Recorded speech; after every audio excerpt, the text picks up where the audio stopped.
void is an endless ocean, not the kind known upon mortal worlds, where waves crash against rocky shores or sunlight glitters across open water, but a sea of eternal blackness, cold and infinite.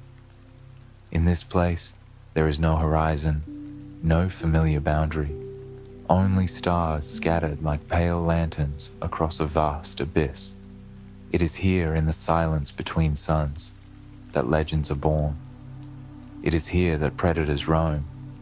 Among the countless tales whispered by men of the Imperium, few are as unsettling as those of the Carcharodon Astra, also called the space sharks by those too bold or too foolish to use their true name. They are not like other space marines, those armored warriors who march proudly at the Emperor's command. No, the Carcharodons are different. They drift beyond the edges of Imperial maps, lingering in the dark like shadows just out of sight, only emerging when blood must be spilled. They are rarely seen, and when they come as a tide of fear. At the heart of their mystery stands one figure, Tyberos, whom men name the Red Wake. He is more than a warrior, more than a leader. He is a presence, a looming force that seems half flesh, half myth. His name spreads in hushed tones, spoken by soldiers around dying campfires, or scratched into the margins of old Imperial records.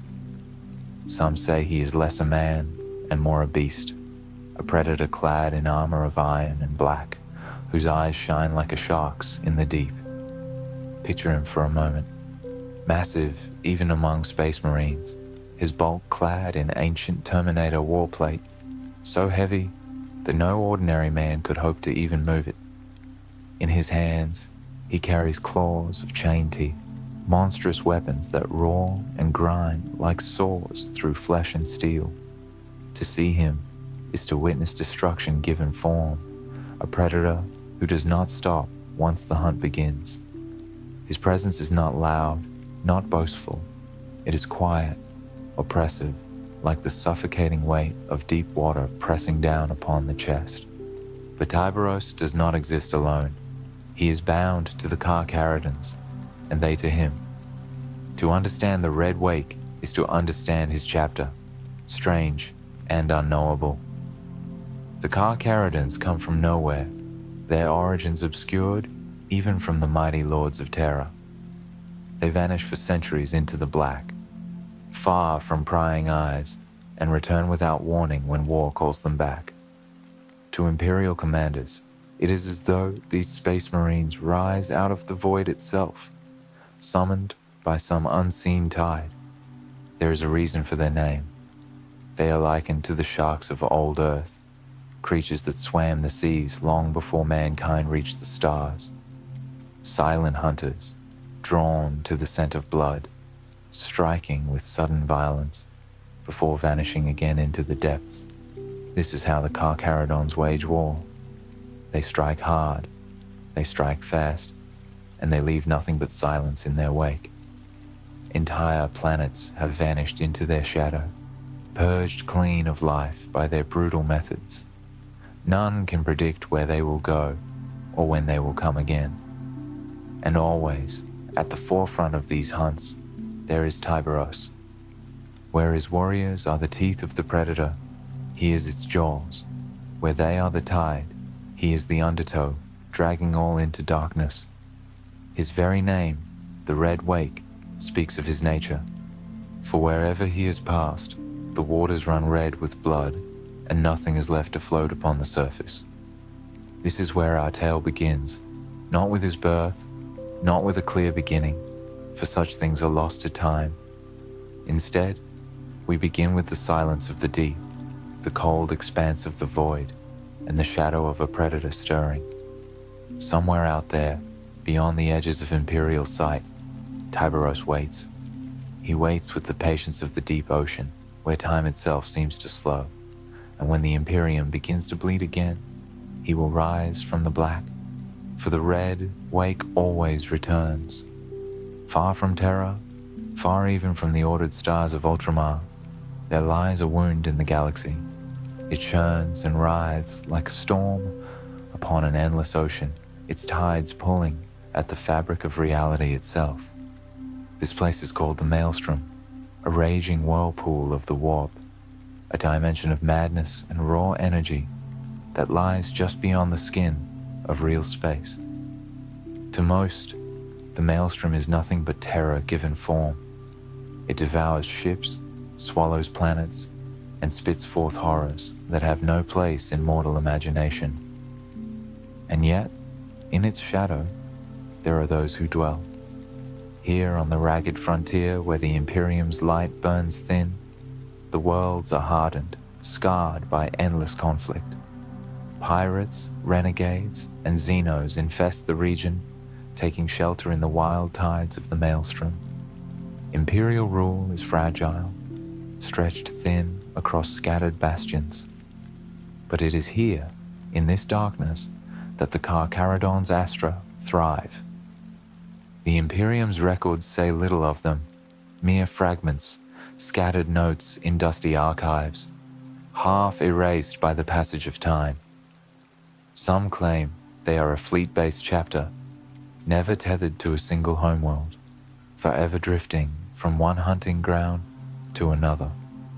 Others whisper that they are not from the galaxy at all, but from somewhere beyond the Maelstrom itself, born of darkness and carried forth on the currents of the warp. Whatever the truth, the Carcharodons are creatures of the void, belonging more to the deep black between stars than to any place of soil and sky. It is here, in this crucible of silence and war, that Tyberos the Red Wake rose. His early life is a mystery to all but his kin, perhaps even to them. There are no records of his ascension, no honored scrolls describing his first battles, no songs sung of his victories in youth. He emerges instead as if from nowhere, already clad in the mantle of command, already spoken of in tones of awe and dread. One day there was no Red Wake. The next, he was there, and the galaxy would never again forget his name. What is known is that Tyberos was a warrior forged for this hostile frontier. His chapter does not raise its warriors in the manner of others, recruiting from noble sons or proud tribes. No, the Carcharodons take their warriors from feral stock, from worlds drowned in ocean and blood, where only the strongest survive. To be chosen is to be torn from one nightmare and thrust into another, reforged in the gene forges of the Adeptus Astartes into something more than human. Tyberos must have endured this same trial, rising above all others, but how? None can say. What is clear, however, is the nature he brought with him. The Red Wake was more than a commander. He was a predator made flesh. He did not simply lead, he hunted. Every decision he made in battle was calculated, patient, and merciless. He stalked his foes, testing them, watching them flail in fear, before closing in with the final strike. Under his gaze, the Carcharodons became more than warriors. They became the tide itself, drawn and guided by his hand, crashing down with unstoppable force upon whatever prey he chose. Yet the galaxy beyond the Maelstrom knew nothing of him. To the wider Imperium, the Carcharodons were myths, rumors passed along the void between campaigns. Whole generations of men lived and died without ever hearing the name of Tyberos, without knowing the shadow that moved in the dark. The Imperium forgot them, or perhaps chose not to remember, for there was something unsettling in the thought of such warriors existing beyond its grasp. But myths have a way of resurfacing when blood begins to flow, and when the Imperium was torn by the fires of rebellion, when the Bardab War flared like a wound across the stars, the Carcharodons answered, and with them came Tyberos.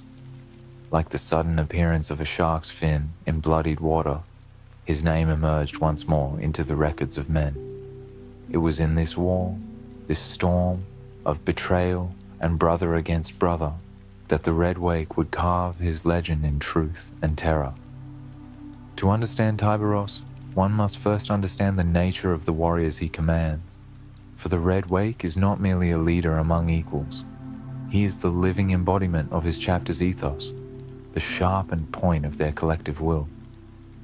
The Carcharodon Astra are not like the noble ultramarines with their polished honor and codified ways, nor like the Grimdark angels with their cloaked secrets.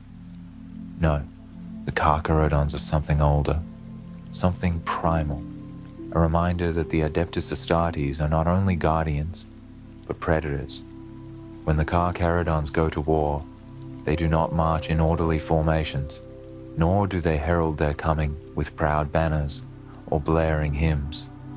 They arrive as if from nowhere, their fleets sliding from the void with the silence of great beasts rising from unseen depths. Their ships are massive and stark, painted in pale grey like the hide of sharks. No ornamentation, no golden trim, only functional lines that give them the appearance of predators gliding through the void. To those who witness them, it is as though the night itself has taken form and come hunting. Once battle begins, their nature is laid bare. They do not fight with restraint or mercy. Every strike is intended to cripple, every attack designed to overwhelm. Civilians caught in their path are swept aside without pause, and enemies are reduced to nothing more than prey to be culled. Worlds subjected to their presence are left scarred, depopulated, emptied of resistance in ways so complete that even Imperial commanders sometimes recoil at the savagery of their methods. To the Carcharodons, however, this is not cruelty, it is necessity. The predator kills not for pleasure, but to survive. The Red Wake embodies this philosophy with every action he takes. It is said that Tyberos teaches his warriors the patience of the deep sea. He commands them to stalk their enemies, to strike only when the moment is right, and to leave no trace of weakness behind. In his mind, war is not a glorious contest of arms, but a hunt. And in the hunt, hesitation is death. His warriors are taught to be silent in their approach, unrelenting in their assault, and merciless in their conclusion. In this way, the Carcharodons wage their wars not only against bodies, but against the spirit of their prey. Fear becomes a weapon, as sharp as any chain blade, and it spreads long before the first strike is made. Their reputation among other chapters of the Adeptus Astartes is equally unsettling. Many see them as outsiders, half feral, and too far removed from the Codex Astartes, the great book of war written by Robout Guilliman, Primarch of the Ultramarines. The Codex prescribes order, structure, a clarity of warfare that has guided the Imperium for 10,000 years. The Carcharodons, by contrast, operate like predators that obey no master, but instinct and necessity. They may know of the Codex, perhaps even respect it, but they are not bound by it. They fight as they always have, as hunters, and Tyberos encourages this, for he knows their greatest strength lies in the terror they inspire. And yet, despite their savagery, the Carcharodons are loyal. This is what makes them so terrifying to both enemy and ally. They are not traitors, nor are they renegades seeking dominion for themselves. They fight for the Imperium, but they do so in their own way, answering only when called, striking only when it serves the great design of their chapter. Tyberos himself has sworn to the Emperor, though his oath is like the promise of a storm, distant, inexorable, and bound to its own tides. The Carcharodon's imagery reflects this philosophy of the predator.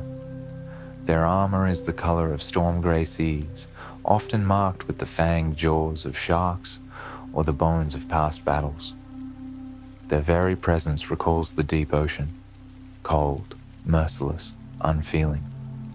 Tyberos, towering above them, is the perfect reflection of this. His warplate is heavier, his weapons larger, his presence darker. To see him among his kin is to see the apex of the predator, the greatest shark amidst the pack. In every way, Tyberos is the culmination of the chapter's creed. He is their patience, their ferocity, their silence, their brutality, all bound into one figure. He does not merely lead them, he is the predator they aspire to become. And so, when he takes to the battlefield, they follow without question. For to follow the red wake is to follow the tide itself, and to resist it is to be dragged beneath the waves. Thus, the Carcharodons stand, an army of predators on the edge of the galaxy, bound together by silence, fear, and blood. And with Tyberos at their head, they are more than warriors. They are the storm itself, crashing down upon the Imperium's enemies with a force that none can withstand. Long before the Badab War etched his name into the records of Imperial history, Tyberos, the Red Wake, had already begun shaping the reputation of the Carcharodons through a series of brutal, near-forgotten campaigns. These were not wars of honor or glorious crusades proclaimed across the stars. No, they were hunts, precise, savage, and executed in silence. To most of the Imperium, these actions passed unnoticed, for they occurred on the forgotten fringes, in systems too distant or insignificant for scribes to record in detail. Yet to those who endured them, they were unforgettable. The Red Wake's earliest campaigns were against the dregs of the galaxy, pirate fleets, heretic warbands, and Xenos raiders that had infested the shadowed edges near the Maelstrom. These foes thought themselves safe in the borderlands, beyond the grasp of Imperial power. Their strongholds were hidden among asteroid fields and nameless moons, or upon feral worlds where Imperial rule had never reached. To these predators, the Imperium was distant, slow, and blind. They believed themselves beyond the reach of vengeance. They were wrong. The Carcharodons arrived without warning, their warships sliding out of the void as if birthed by the darkness itself. There was no declaration, no call to surrender. Instead, there was silence, a silence that grew heavy, suffocating, until the first strike fell. The Carcharodons did not fight with the long sieges or measured advances that other chapters employed. They struck like sharks, drawn to blood, sudden and overwhelming. Pirate stations were torn apart in hours, their defenders butchered before they could even send out distress calls. The Xenos fleets were swallowed whole, their vessels gutted and left to drift in the black. At the forefront of these hunts was Tyberos. His presence upon the battlefield was like the breaking of a storm. He would lead the charge into the heart of enemy defenses, his massive frame encased in Terminator armor that rendered him all but unstoppable. In his hands, his chain claws roared and shrieked, tearing through steel bulkheads and living flesh alike. Those who survived long enough to witness him often described the sensation of being hunted, as though his gaze fixed upon them with the inevitability of death itself. No corner was safe, no barricade strong enough to keep him at bay. To fight Tyberos was not to engage in battle. It was to be prey, trapped beneath the predator's shadow. His tactics reflected the deep-sea metaphors that defined his chapter. Tyberos would often encircle his prey, striking at their weakest points, severing escape routes and cutting off communications. He would let fear spread among them, let the realization sink in that there was no rescue, no survival. Then, when panic reached its peak, he would close in for the final kill, his warriors descending with merciless efficiency. The battlefield was left stripped bare, like a carcass consumed by predators, with nothing but silence in the aftermath. There is one account, spoken of in hushed tones by voidfarers, of a pirate stronghold in the Nemean Reach. It was said to be a fortress that had resisted Imperial patrols for decades, its leaders bold and cruel, raiding Imperial shipping with impunity. When the Carcharodons came, they did not lay siege as others might. Instead, they descended in a single night of slaughter. Survivors claimed that the skies themselves burned red as drop pods rained down like meteors, and the streets filled with screams before any alarms were raised. At the heart of it all was Tyberos, moving with implacable purpose, his claws tearing through barricades and bodies alike. By dawn, there were no defenders left, only silence, broken buildings, and blood that stained the ground like an endless tide. The aftermath of these hunts was always the same. Entire populations disappeared, their fate uncertain. Some believed the Carcharodons culled the weak and carried off the strong to serve as future recruits, vanishing with them into the void. Others whispered of darker purposes, that Tyberos and his chapter devoured what they claimed in ways best left unspoken. Whatever the truth, the effect was clear. Fear spread across the Maelstrom's shadow. Pirates abandoned their lairs, Xenos raiders scattered, and whispers of the Void Sharks grew louder. To many, the Carcharodons were no longer simply warriors of the Emperor. They were an omen, a living curse that fell upon those who thought themselves safe from Imperial wrath. And always, at the center of these tales, was Tyberos. His reputation grew not through speeches or proclamations, but through the memories of survivors, ragged men and women who had glimpsed him in the firelight of war. To them, he was not a man, but a nightmare, clad in grey iron, his eyes glinting coldly as he advanced without pause. Some swore he did not speak, that his silence was more dreadful than any war cry. Others claimed he did speak, but only to deliver a single word before striking, a word none dared to repeat. These were the first hunts of the Red Wake, the beginning of his legend. He was no longer just a commander of the Carcharodons. He was becoming their very symbol, the fin that broke the waters, the shadow that haunted the dark. And as his name spread in whispers, it would soon reach ears far beyond the frontier, drawing him and his chapter into a greater storm, one that would etch their name forever into Imperial history. The Imperium of man is vast beyond comprehension, a galaxy-spanning empire where 1,000,000 worlds burn in the Emperor's name. Yet even in such immensity, cracks form. No dominion, no matter how mighty, can remain whole forever. On the far side of the segmentum ultima, beneath the shifting shadow of the Maelstrom, one such fracture widened into a wound that would bleed for nearly a decade. This was the Badab War, a civil conflict of brother against brother, where space marines, those immortal guardians of mankind, turned their blades upon one another. The seeds of this war lay not in heresy, but in pride, autonomy, and the weight of survival. At its heart stood Luft Huron, chapter master of the Astral Claws.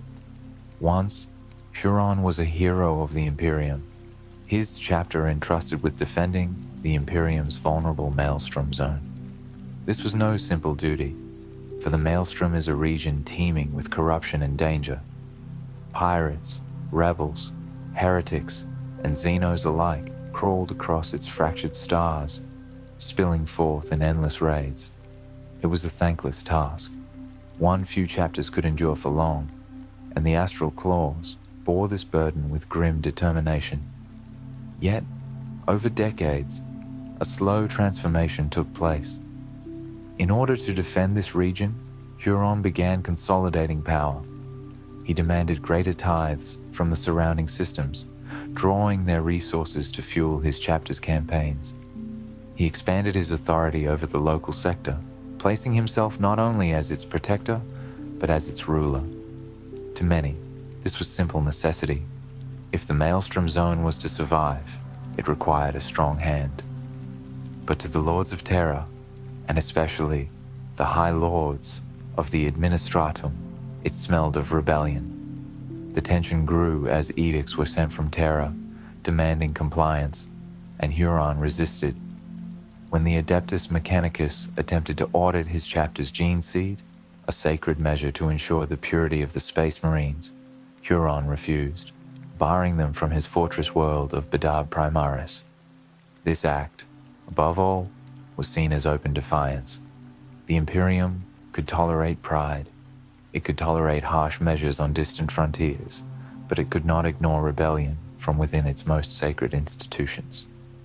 To refuse the gene seed tithe was to stand outside the Emperor's law. And so, the galaxy watched as Badab became a storm. Other chapters began to rally to Huron's banner, whether out of loyalty, sympathy, or shared grievance. The Mantis warriors, the Lamenters, and the Executioners each lent their strength to the Astral Claws, forming what became known as the Secessionist forces. Against them stood the will of the Imperium itself, which called upon other loyal chapters to bring these wayward brothers to heel. Thus began a conflict unlike any other, a war not against alien hordes or daimonic incursions, but against fellow sons of the Emperor. The Badab War was a tragedy from its first spark. Unlike the great heresies of the past, there was no clear treachery here, no embrace of chaos or turning away from the Emperor. There was only defiance, pride, and the grinding weight of imperial law against the survival instincts of those on the frontier. Brothers who had once fought side by side now faced each other across bloodied fields, each convinced of the righteousness of their cause. As the years dragged on, the war grew darker, bloodier, and more desperate. The secessionists fought with ferocity born of survival, while the loyalists threw chapter after chapter into the fire, determined to bring order back to the Maelstrom Zone. The conflict spiraled into sieges, orbital bombardments, and massacres across dozens of worlds. Entire planets were turned into graveyards, their populations ground to ash beneath the clash of Astartes. And yet, even with all this, the Imperium began to see that the secessionists would not be broken easily. Huron's astral claws were strong, their fortifications deep, their allies steadfast. The war demanded reinforcements beyond the usual tools of compliance. It demanded terror, a weapon wielded not with subtlety, but with finality. And so, when the call went out for aid, it was answered from the deep void. The Carcharodon Astra came. Their sudden arrival shook even the loyalists. Few had ever seen them before, and those who had spoke of them as shadows rather than men. Their warships slid into the conflict silently, without fanfare, without explanation. To some, they were a blessing, reinforcements in a war that had grown dire. To others, they were a threat, an omen that this conflict would not end cleanly. At their head was Tyberos the Red Wake. This war would not simply be another hunt. It would be the forge in which his name became legend, and the galaxy would learn that when the Carcharodons come, they do not simply fight, they consume. The Badab War had already become a long, grinding stalemate by the time the Carcharodon Astra made their arrival. The loyalist chapters had fought tooth and nail to push back the secessionists, but the war had devoured years and lives without resolution. The astral claws entrenched upon Badab Primaris seemed immovable. The Mantis warriors harried loyalist supply lines with guerrilla raids that stretched across entire subsectors. The Lamenters, famed for their tragic nobility, fought with a bitter resolve that kept the loyalists bleeding. Even the Executioners, once counted among the Imperium's most savage warriors, stood firm alongside Huron's cause. It was a war of attrition, and both sides were drowning in blood. Then, into this ocean of death, came the Sharks. There was no announcement of their deployment, no heralds or transmissions proclaiming their allegiance. The Carcharodons simply appeared. Vast, grey warships slid from the warp into real space, their hulls unadorned, save for the grim markings of their chapter. Where other chapters bore heraldic colors, gilded aquilas, or banners of honor, the Carcharodons came draped only in silence and storm grey, like predators that needed no ornament. Their ships were said to move with an eerie calm, as though they glided through the void rather than cut across it, and their arrival was as sudden as the fin of a shark breaking the surface of dark waters. The Loyalists, desperate for reinforcement, welcomed them with cautious relief. Yet even their allies found little comfort in their presence. The Carcharodons did not speak much, nor did they mingle with other chapters. Their officers gave no long speeches, no explanations of their war doctrine. They accepted their assignments with a cold nod, their words clipped, their tone alien. Even among Space Marines, genetically enhanced warriors bred for war, the Carcharodons seemed otherworldly, as though they were cousins from some distant, half-forgotten lineage. And at their head stood Tyberos the Red Wake. The first sight of him left an impression on all who beheld him. He was immense, even for an Astartes, his Terminator armor towering like a walking fortress of ceramite. His helm, when worn, was sculpted with a grim, predatory visage, its lenses gleaming like the eyes of a beast lurking in the depths. When he strode through the war councils of the Loyalists, even veteran captains of other chapters felt the chill of unease. Tyberos spoke rarely, and when he did, his voice was low, measured, carrying the calm certainty of a predator that had already chosen its prey. The secessionists, for their part, were unsettled when news reached them of the new arrivals. They knew of the Ultramarines, the Minotaurs, and the Fire Angels, chapters whose names were etched firmly into the annals of war. But the Carcharodons, many had never even heard the name. Those who had spoke of them in whispers, recalling fragments of long-forgotten purges on distant worlds, tales of entire populations culled in silence, of ships vanishing without a trace after grey-hulled predators emerged from the void. They were not reinforcements, they were executioners, summoned from the darkness when blood alone could no longer buy compliance. The first deployments of the Carcharodons during the Battered War confirmed these fears. Where the Minotaurs brought overwhelming force and the Star Phantoms relied upon precise orbital bombardments, the Carcharodons brought terror. They descended upon rebellious strongholds with sudden, surgical violence. Their assaults were swift and merciless, targeting not only the secessionist warriors, but also the civilian populations that supported them. To Tyberos, there was no distinction between enemy soldier and complicit populace. A nest of prey was a nest, and it was to be emptied completely. Reports soon emerged of colonies left silent, their cities emptied, their people vanished. Loyalist commanders, hardened as they were, found themselves disturbed by the thoroughness of the purges. It was not just military victory that the Carcharodons sought, it was annihilation. Tyberos seemed to wage war not simply to defeat his enemies, but to erase them, to scour their presence from the stars as though they had never been. Among the secessionists, panic began to spread. The Astral Claws and their allies were hardened warriors, but even they felt the creeping dread of this new foe. The Carcharodons struck like predators from the deep, vanishing into the void after each strike, only to reappear without warning in another sector, another battlefield. To fight them was to fight shadows that stalked from all sides, striking without pause or pattern.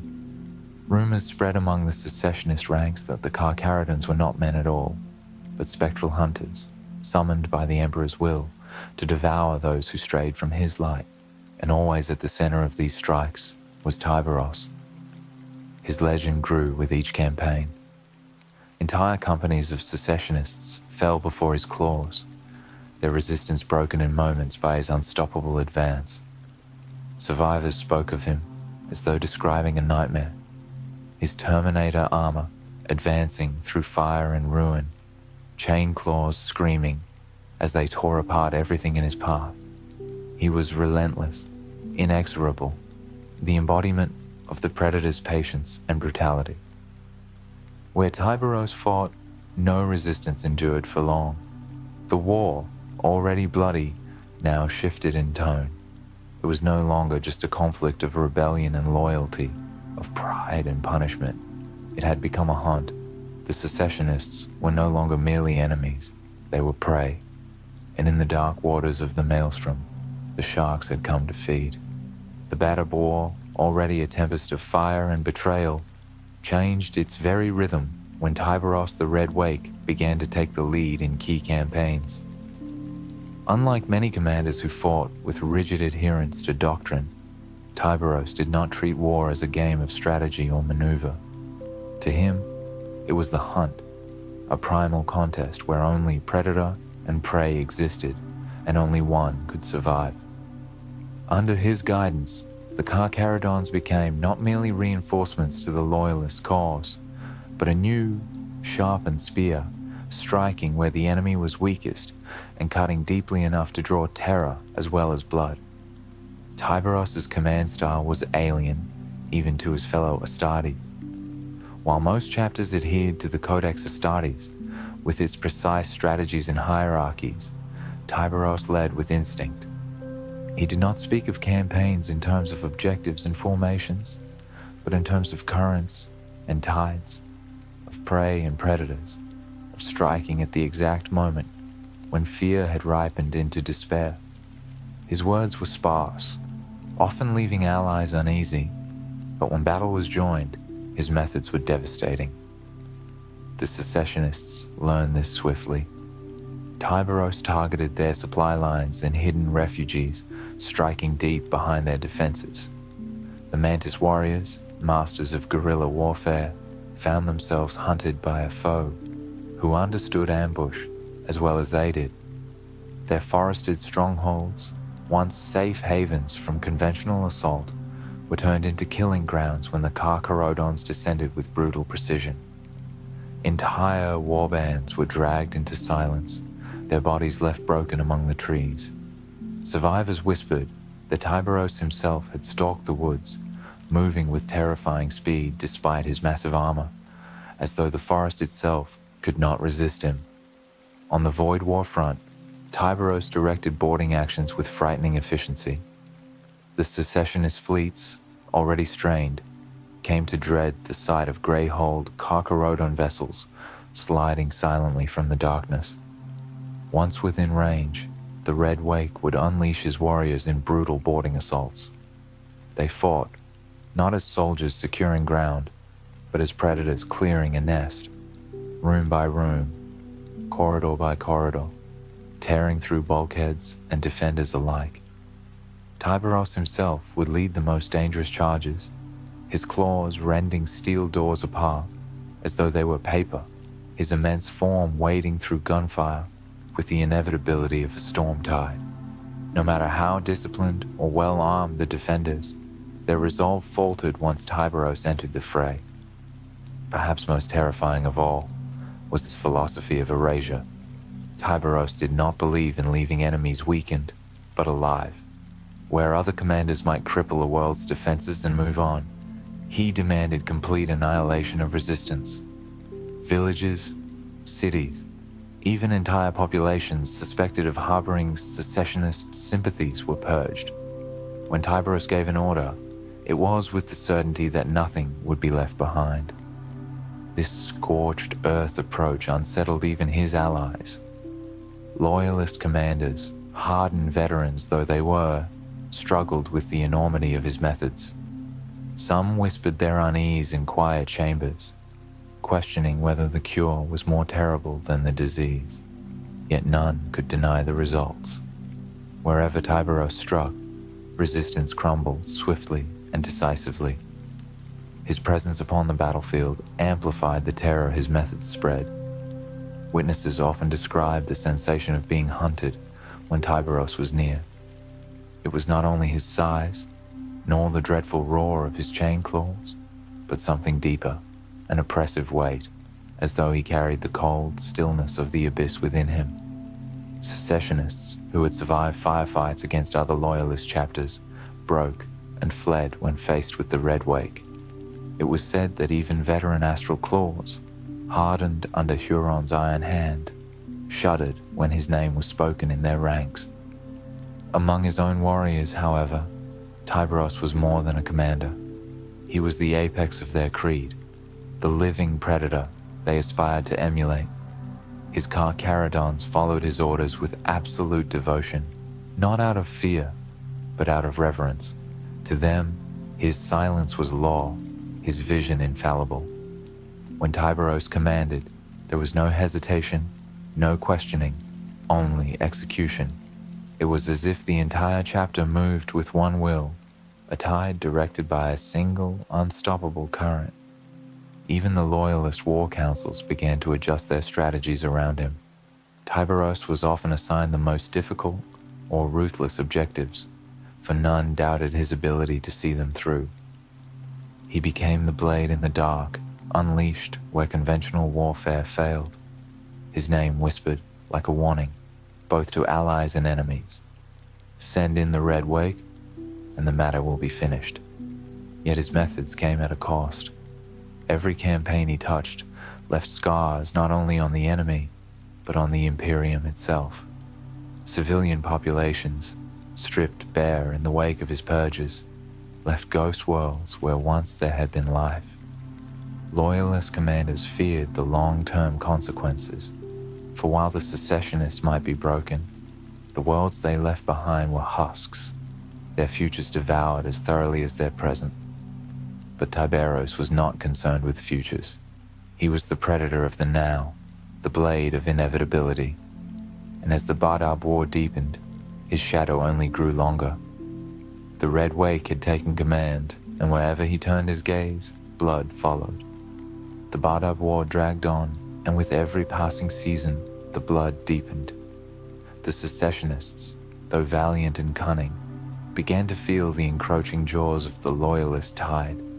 But when the Carcharodon Astra, under the direction of Tyberos, the Red Wake, turned their full focus upon secessionist strongholds, the war shifted from a contest of strategy to a series of butcheries.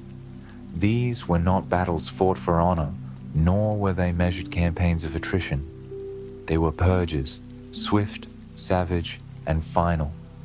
The secessionist strongholds were scattered across many worlds, fortified cities, hidden orbital stations, jungle bastions, and deep ocean redoubts carved into forgotten planets.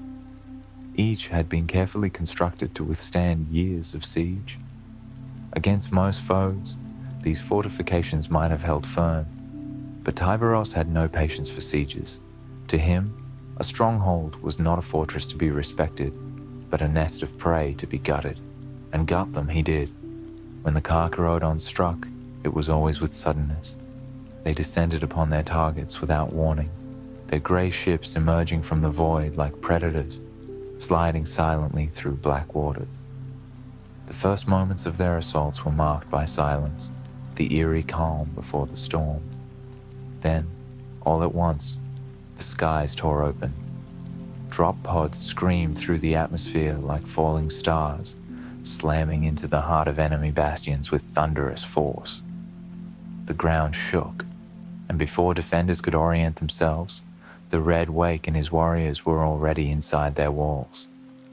One of the most infamous assaults took place on the world of Tranquility, a lush, ocean-dotted planet that had served as a rallying point for the Mantis warriors.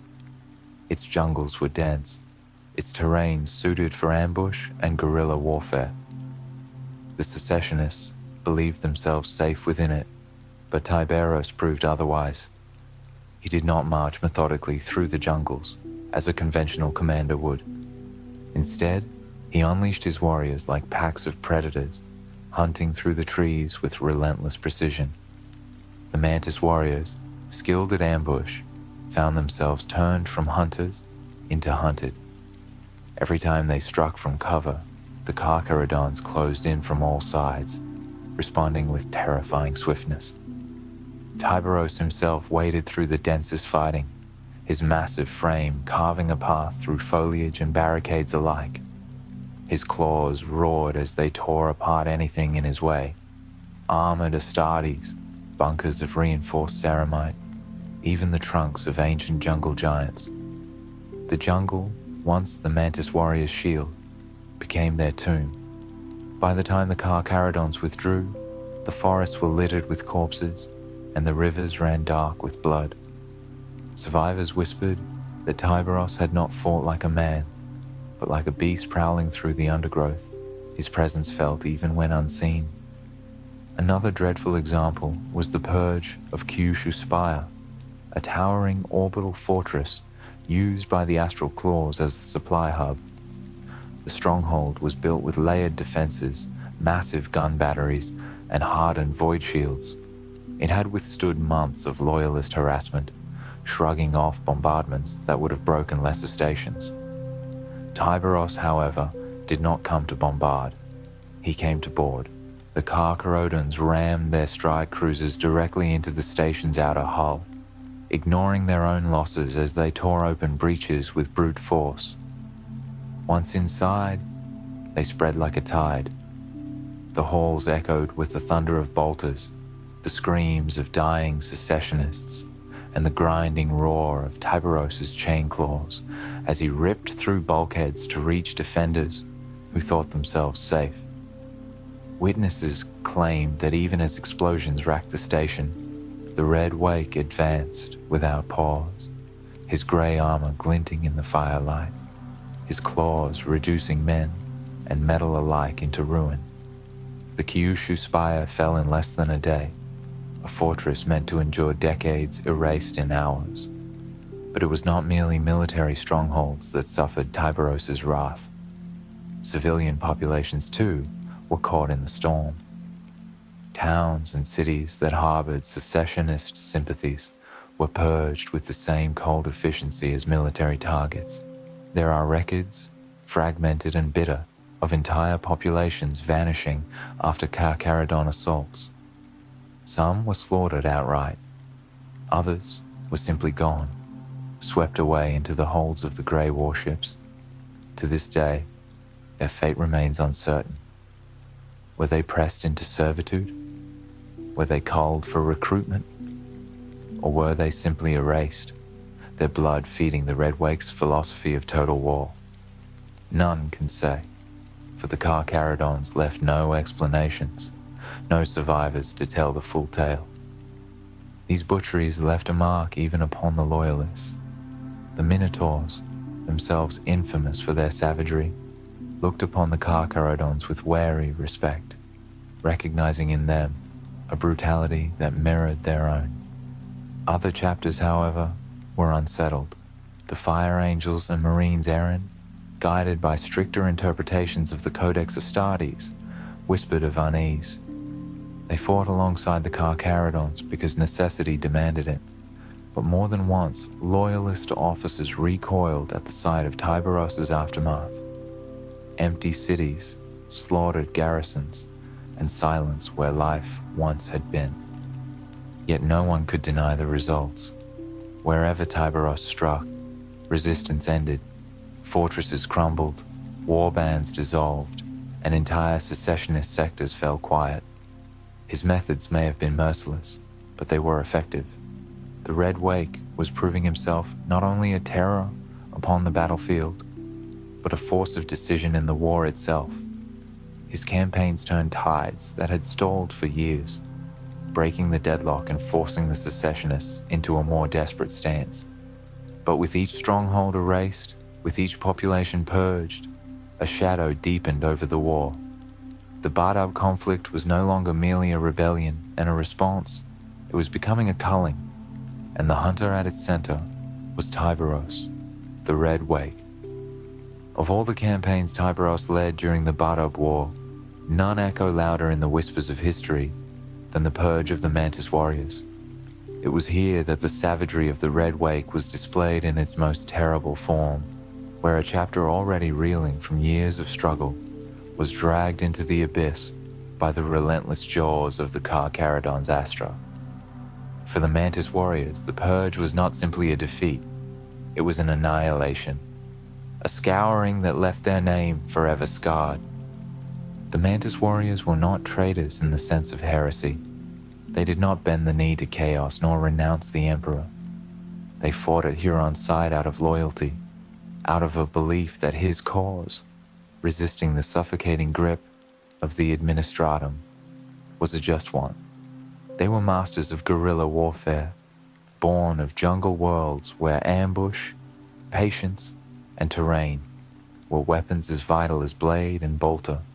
Throughout the Badab War, they had harried the Loyalists mercilessly, striking from the shadows and vanishing before counterblows could land. In many campaigns, they had proved themselves some of the most dangerous foes the Imperium faced. But they had never faced anything like Tyberos. When the Carcharodons turned their full attention to the Mantis warriors, it was as though the jungle itself had become hostile. Tyberos understood the nature of predators, and he knew that the Mantis warriors thrived by turning themselves into hunters. His answer was simple: to show them what it meant to be prey.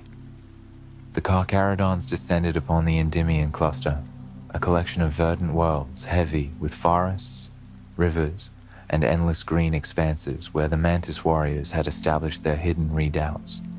Loyalist intelligence had struggled for years to root them out, but Tyberos did not approach the campaign as a siege or occupation. He unleashed a cull. The assaults began suddenly, without warning, as was the way of the Carcharodons. Whole companies were deployed deep into the jungles, not in orderly lines of march but in dispersed hunting packs. They moved like shadows through the undergrowth, their grey armor blending with the mists and shadows of the forest. The Mantis warriors attempted to meet them as equals in their chosen terrain, but it quickly became clear that Tyberos had studied their methods. Every ambush was answered with a counter-ambush, every strike with a greater and more terrible retaliation. The Red Wake himself stalked the thickest fighting. In the dark canopies, where branches tangled like the bones of dead titans, his massive form crashed through with the inevitability of a storm. His claws shredded foliage, trees, and warriors alike, clearing paths through the wilderness with sheer brute force. To the Mantis warriors, it was as if some great beast of the forest had been unleashed against them, too massive to be ignored, too merciless to be resisted. Many veterans of the chapter would later describe facing him not as fighting another space marine, but as struggling against the very will of nature itself, a predator too ancient and powerful to be stopped. But Tyberos' savagery did not end with battlefield slaughter. Once the redoubts of the Mantis warriors were broken, the Red Wake ordered purges on a scale that stunned even his allies. Villages and settlements suspected of harboring or supplying the secessionist chapter were wiped out without pause. Populations vanished into the holds of Carcharodon ships, or were culled where they stood. The Endymion cluster, once vibrant with life, began to fall silent, its jungles heavy with the stench of blood and fire. It was not enough to defeat the Mantis warriors militarily. Tyberos sought to unmake them, to erase their ability to sustain themselves, to poison the very roots from which they drew strength. Entire recruiting grounds were emptied, their traditions, their way of life, their support among the population. Everything was ripped away in a campaign of methodical brutality. The Mantis warriors fought bravely, striking back wherever they could, but every counterblow only drew heavier retaliation.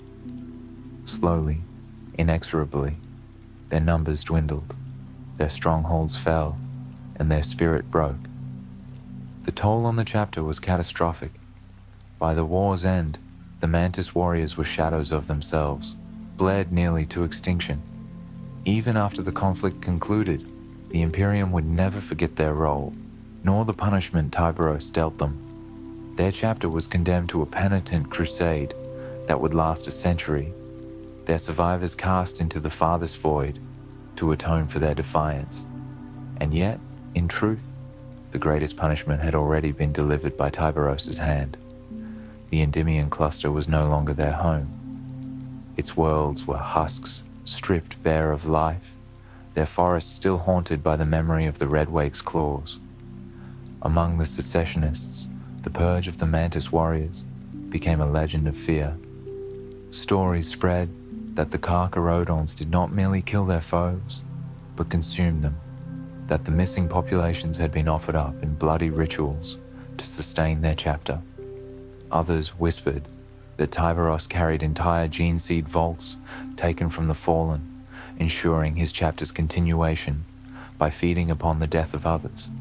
Whether truth or rumor, these tales magnified the terror of the Carcharodons, cementing their reputation not only as executioners of the Emperor's will, but as predators who left nothing behind. Even among the Loyalists, unease deepened. The Red Wake's actions had been effective, yes. He had broken one of the secessionists' greatest assets and turned the tide of the war. But the cost had been staggering, the methods unspeakable. Whole sectors of space, once alive with billions of souls, now lay empty. To many, it seemed less like victory and more like extinction. Yet Tyberos himself was unmoved. To him, the purge had been necessary. The Mantis warriors were prey that had dared bare their claws against the Imperium, and prey that forgets its place must be culled entirely. His silence in the aftermath was more dreadful than any boast or justification could have been. Where others might have explained or defended their actions, Tyberos simply moved on, his gaze already fixed upon the next hunt. Thus, the purge of the Mantis warriors became the most infamous chapter of the Badab War. It was a demonstration of what Tyberos truly was. Not a general, not a hero, not even merely a commander. He was a predator unleashed, and once he chose his prey, there could be no escape. Fear. That was the weapon Tyberos wielded more keenly than any claw or blade. To many commanders of the Adeptus Astartes, war was about tactics, discipline, and faith in the Emperor. To Tyberos, those things were tools. But the true battlefield, the place where victory was born, was in the hearts of his enemies. He believed, with an unshakable certainty, that once fear took root in the soul, the body and the blade would soon follow. And it was this creed of fear that defined his campaigns and his legacy in the Badab War. To understand Tyberos' philosophy, one must look at the very nature of the Carcharodon Astra. They were not a chapter of proud banners, pageantry, or honor-bound codes. They bore no pomp, no gilded armor, no songs of glory to announce their deeds. They came only in silence and left only emptiness behind. Where other chapters sought to inspire, the Carcharodons sought to unsettle. Their plain, grey armor was not the absence of heraldry, but a statement. They were not here to be recognized, they were here to erase. For Tyberos, that erasure began in the mind. When an enemy believed they were already doomed, their defeat was inevitable. Throughout the Badab War, this creed manifested in the ways Tyberos conducted his campaigns. His attacks were never simple battles of attrition or lines clashing against lines. Instead, he aimed to unbalance his foes, to make them dread the sound of his approach before a single shot was fired. His methods became infamous.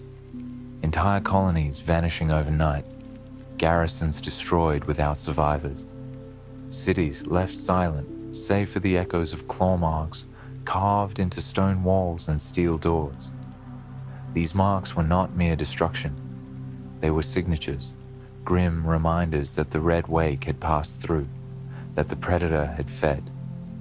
Survivors, if there were any, carried those memories like scars, spreading tales that multiplied fear long after Tyberos had departed.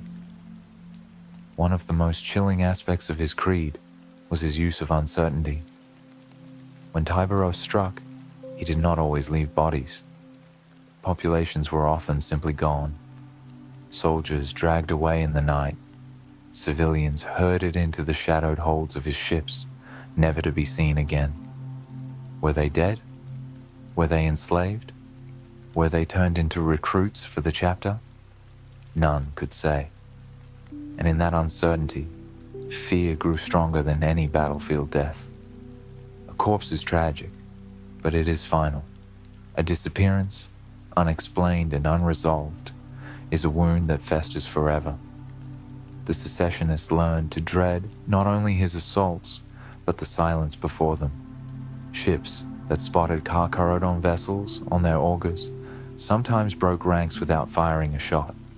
Commanders, abandoning their posts in the panic of imagining what awaited them. Entire villages surrendered themselves to loyalist forces, rather than risk being cleansed by Tyberos' hand.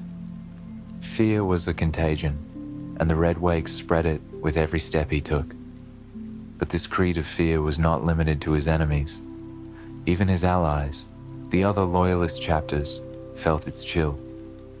In war councils, Tyberos rarely spoke, and when he did, it was with words chosen as carefully as a predator's strike. He did not waste time on camaraderie or reassurance. Instead, he would outline what needed to be destroyed and how it would be done, with the same cold finality as a butcher describing how to carve a carcass. His presence in a chamber was oppressive, as though every warrior present could feel his gaze weighing them like prey. Even those who fought beside him admitted, quietly and uneasily, that Tyberos inspired as much dread in them as he did in the enemy. Among the Carcharodons themselves, however, fear was not a burden, but a creed to be embraced. To them, fear was a weapon honed sharper than any chain's word, a tide that crushed the spirit of prey long before the killing blow. Their silent rituals, their absence of pomp, their way of vanishing into the void, all of it reinforced the philosophy that they were predators, not heroes, and Tyberos was the perfect embodiment of this creed. His warriors looked upon him not as a mere captain, but as the apex predator, the ideal they all sought to emulate. Where he walked, they followed without hesitation, for to them his methods were not cruelty but truth, the truth of the galaxy, where only the strongest hunters endured. Historians and chroniclers who studied the Badab War later struggled to categorize Tyberos' philosophy. Was it pragmatism, born of a lifetime waged in the nightmare currents of the Maelstrom? The Maelstrom, after all, was no safe bastion like Ultramar or Terra. It was a storm of warp lightning, a region of chaos where only the ruthless could survive. Or was it something darker, a deeper savagery carried in the gene seed of his chapter, some echo of a Primarch's forgotten cruelty? No one could answer, for Tyberos never explained himself. He left no records, no justifications, no speeches. He acted, and his actions spoke in blood. And yet, whether one condemned him or revered him, none could deny that his creed of fear worked. The secessionists began to unravel as whispers of the Red Wake spread across the war zone. The very idea of fighting him gnawed at morale, hollowing out resistance before a single shot was fired.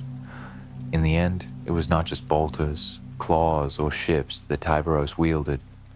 It was the suffocating dread of inevitability. To his foes, he was not simply a warrior. He was a force of nature, a shadow that couldn't be escaped. Thus the creed of fear became not only Tyberos' philosophy, but his legacy. The Badab War was filled with warriors of renown, valiant heroes, cunning traitors, strategists, and madmen alike. But among them all, Tyberos the Red Wake was remembered not for his words or his banners, but for the silence he left behind. Where others inspired loyalty or defiance, he inspired only dread. And in the cold calculus of war, that dread proved the most decisive weapon of all. If the purge of the Mantis warriors was remembered for its savagery, then the campaign against the Lamenters was remembered for its sorrow. Of all the chapters that sided with the tyrant of Badab, none carried so heavy a burden of fate as the Lamenters, and none suffered so cruelly under the shadow of Tyberos the Red Wake. Their story was already one of tragedy before the Badab War began, and when their path crossed that of the Carcharodons, sorrow deepened into despair. The Lamenters were descendants of the Blood Angels, one of the most noble and cursed lineages of the Adeptus Astartes. Like their progenitors, they bore the Red Thirst, a genetic flaw that gnawed at their souls, driving them into rages of bloodlust that could consume even the most disciplined warrior. Yet worse still, they carried the stain of fate itself. Misfortune followed them wherever they went. Campaigns that should have ended in triumph twisted into hollow victories. Allies were lost in accidents.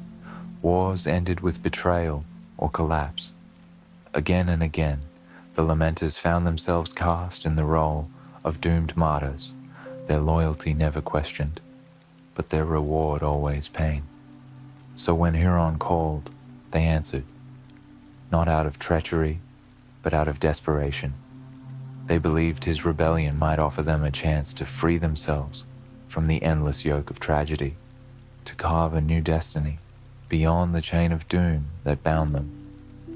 Their hearts were noble, their cause misguided, and their fate sealed.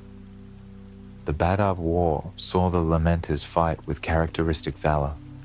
Their warriors bled for their cause, throwing themselves into battle with grim determination. They fought not with the cruelty of the astral claws or the cunning of the mantis warriors, but with the sorrowful nobility that defined them.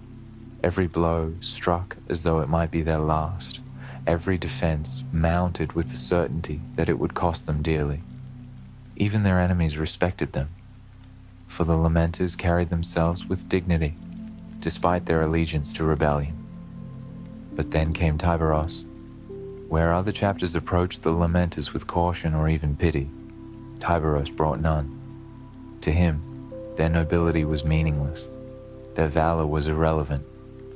They had chosen rebellion, and that made them prey. His creed did not allow for compassion, nor for understanding.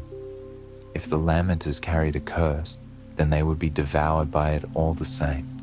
The first clashes between the Carcharodons and the Lamenters were savage affairs. The Lamenters fought with desperate courage, their yellow armor bright against the grey tide of their hunters. They did not flee, nor did they falter. But for every stand they made, Tyberos answered with brutality. The Red Wake did not waste time with maneuvers or elaborate strategies. He smashed into their ranks with terrifying force, his claws ripping through their warriors, his bulk plowing through their defenses like a beast through dry reeds. Survivors of those battles later spoke of him as though he were not a man at all, but a storm of metal and blood, impossible to stop, impossible to resist. What made the campaign truly tragic, however, was the way Tyberos wielded fear against them. The Lamenters were already cursed by despair. Their warriors carried the weight of knowing that fate itself was against them. Tyberos exploited this mercilessly. He struck not only at their armies, but at their morale. He vanished whole companies, leaving only silence behind. He purged populations that had offered them aid, erasing any sanctuary they might cling to. He carved claw marks into the walls of abandoned strongholds, as though to remind them that even in absence, he was near.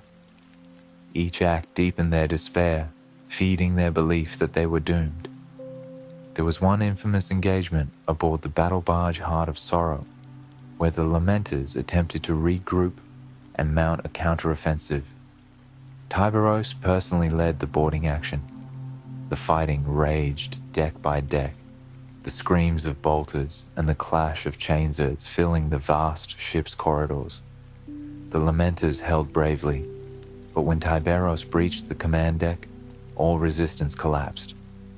His claws tore through consoles and warriors alike, sparks and blood mingling in the air as the Red Wake advanced like a force of inevitability. By the time the ship was secure, the heart of sorrow was broken, and the lamenter's spirit with it. What made it worse was that Tyberos offered no words, no condemnation, no judgment. To him, they were simply prey to be culled.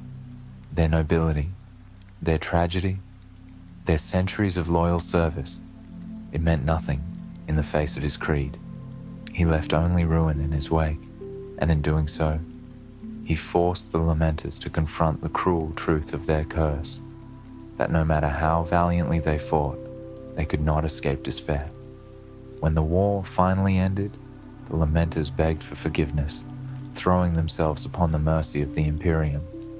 Unlike the astral claws, they were not destroyed outright, but condemned to a penitent crusade, cast into the void to atone for their sins. Yet the mark of Tyberos remained upon them. His claws had left not only scars upon their armor, but wounds upon their spirit. To this day, in whispered tales and lamentations, the Lamenter's warriors speak of the Red Wake as the embodiment of their curse, a predator who had come to remind them that fate itself could not be outrun. Thus, the tragedy of the Lamenters was sealed in blood and silence. They were not destroyed by treachery, nor by betrayal, but by the simple, merciless truth of Tyberos' creed, that prey, no matter how noble, cannot escape the predator forever. For all the terror Tyberos inspired in the secessionists, his presence was no less unsettling among his supposed allies. The loyalist forces of the battered war were a coalition of chapters drawn from across the Imperium, each with their own customs, doctrines, and ways of war. Some were close adherents of the Codex Astartes, others more feral or idiosyncratic. Yet even among this diverse brotherhood, there were bonds of kinship and trust. But with the arrival of the Carcharodon Astra, and with the towering shadow of Tyberos, the red wake falling across the war zone, unease began to seep into the ranks of the loyalists themselves. At first, his allies were grateful. Reinforcements were scarce, and the secessionist defenses formidable. Any chapter that answered the High Lord's summons was welcome, for the war was devouring lives and resources at a pace none could sustain. But gratitude quickly gave way to doubt. The Carcharodons did not fight like other chapters. They did not share counsel freely, nor did they explain their methods. They obeyed commands in the broadest sense, but executed them with a savagery that unsettled even hardened veterans. To fight alongside the Red Wake was to march beside an ally, who was also a storm, one whose violence might drown you as surely as it drowned your enemies. War councils were where this tension became most evident, in the grand strategiums of void ships or the dim-lit bunkers of loyalist command posts. Captains and chapter masters debated the course of campaigns. There, the ultramarine scions might quote the Codex, the fire angels might appeal to purity of doctrine, and the minotaurs might push for brutal efficiency. Tyberos, however, stood apart, clad in Terminator armor that made him loom like a statue of iron and bone. He spoke rarely, and when he did, his words carried a chill that silenced entire chambers. He did not speak in terms of strategy or logistics. Instead, he spoke of eradication, of purges, of cutting out rot so completely that nothing remained. When asked about supply lines, he would dismiss them as irrelevant once the enemy population was erased. When allies urged caution, he would simply state that prey did not deserve respite. To him, war was not about winning hearts and minds, or preserving resources for the Imperium's future. It was about the hunt, and the hunt ended only when the prey was utterly destroyed. The Minotaurs, themselves infamous for their merciless ways, regarded Tyberos with a wary respect. They saw in him a kindred spirit, a commander unafraid of blood. Yet even they admitted, in rare private moments, that his appetite for annihilation exceeded their own. The Fire Angels and Marines errant were less forgiving. For them, the Codex Astartes was sacred, a divine manual of war handed down by the Primarch, Robert Guilliman himself. To watch Tyberos wage battle as though it were a slaughterhouse offended their every instinct. Some captains whispered that the Carcharodon's methods bordered on heresy, that they fought less like the Emperor's chosen and more like predators loosed from his leash. There were even darker rumors. Some claimed the Carcharodons did not merely kill, but harvested, that the vanished populations of purged worlds were not all slain, but taken aboard their vessels, never to be seen again. Whispers circulated that the chapter replenished its ranks, not through traditional means, but by abducting recruits from those they conquered. None could prove such accusations, for the Carcharodons shared nothing of their secrets, but the silence of their holds and the emptiness they left behind only fueled suspicion. Tyberos himself seemed utterly unmoved by these doubts. He did not justify his methods, nor seek approval. He simply executed his duties with the same cold finality as always. When allies questioned him, he gave no argument, only silence, or a gaze that carried the weight of a predator, deciding whether those who challenged him were prey themselves. Many a captain, bold in council, found his words faltering under that unblinking stare. It was said that to meet Tyberos's eyes was to feel the abyss looking back at you, measuring your worth. Yet for all the unease, none could deny his results. Campaigns that had stalled for years began to shift once Tyberos took command. Secessionist strongholds fell, ambushes were broken, resistance crumbled under the weight of fear. For every loyalist captain who balked at his cruelty, there were two who quietly admitted relief that someone was achieving progress. The High Lords themselves gave no public censure, for victory was what mattered most, and Tyberos delivered it. Still, the questions lingered. What was the true nature of the Carcharodons? Were they truly loyal sons of the Emperor, or were they something else, a weapon too brutal to be unleashed except in the darkest hours? Some whispered that they were not of the noble first founding at all, but descendants of some forgotten, wayward gene lineage.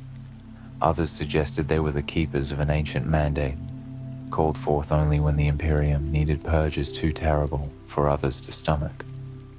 Whatever the truth, Tyberos offered no answers.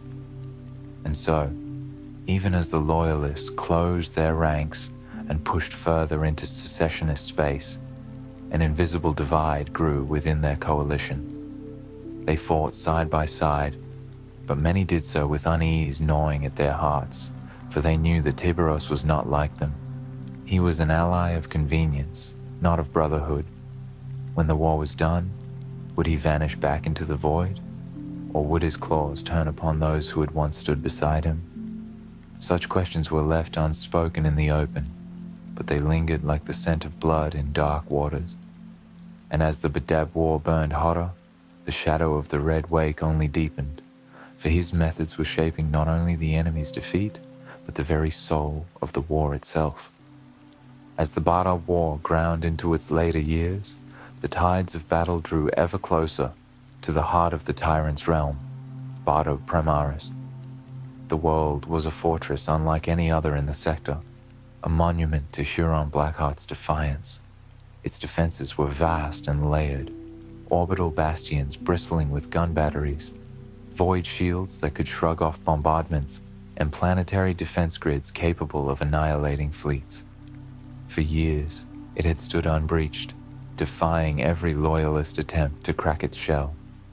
To strike at Badab Primaris was to strike at the very heart of rebellion, and it would demand not just strength, but savagery. Into this crucible strode Tyberos, the Red Wake, bringing with him the hunger of the Carcharodon Astra. The approach to Badab Primaris was a campaign in itself. The Loyalists knew they could not hurl their fleets directly against the tyrant's throne world without first crippling its outer defenses. Huron's forces had constructed a ring of bastion stations, fortified moons, and defense platforms that formed a noose of iron around the planet. To break it required countless boarding actions, surgical strikes, and merciless assaults. Here, Tyberos and his hunters excelled. The Carcharodons became the spearhead of these operations, their grey vessels gliding silently into the void, like predators circling wounded prey. Tyberos oversaw boarding assaults with unflinching resolve, directing his warriors to carve open the enemy's bastions one by one. These were not drawn-out sieges. He had no patience for grinding attrition. Instead, the Red Wake favored swift, brutal entries. His strike cruisers rammed into fortresses, disgorging packs of Terminators and tactical squads who tore through the defenders in savage close-quarters combat. Whole bastions were silenced in hours, their corridors running with blood, their command decks shattered beneath the roar of Tyberos' chain claws. It was during this phase that his legend grew further. Stories spread among both loyalists and secessionists of the Red Wake, appearing at the head of boarding parties, his hulking frame cutting through void station corridors like a living siege engine. Defenders spoke of bolter fire sparking harmlessly off his Terminator armor as he advanced with unstoppable inevitability, each sweep of his claws rending steel bulkheads and armored warriors alike. To those who fought him, it seemed less like resisting a man and more like being swept away by the weight of the abyss itself. When at last the outer defenses began to crumble, the noose tightened around Badab Primaris. Loyalist fleets massed, their banners filling the void, preparing for the storm that would fall upon the tyrant's throne world. Yet the final assault would not be a simple bombardment. Huron's defenses were too strong, his will too stubborn. It would take a storm of blades and bolter fire to root him out. And Tyberos, ever the predator, was eager to sink his claws into the heart of the prey. The Red Wake's role in the planetary assault was as brutal as it was decisive. While other chapters focused on breaching the orbital cordon or striking key strategic sites, Tyberos directed his warriors against the secondary bastions and strongholds scattered across Badab Primaris' surface. These fortresses, while not the tyrant's seat of power, formed the backbone of his planetary defense. To leave them intact would mean bleeding the loyalists dry as they advanced toward the capital. Tyberos' solution was simple: erase them completely. The assaults were cataclysms of violence. The Carcharodons deployed in sudden, overwhelming waves, their drop pods crashing into enemy redoubts like meteors. Tyberos himself led many of these strikes, his immense form smashing through gates and walls, his claws carving paths of destruction through entrenched defenders.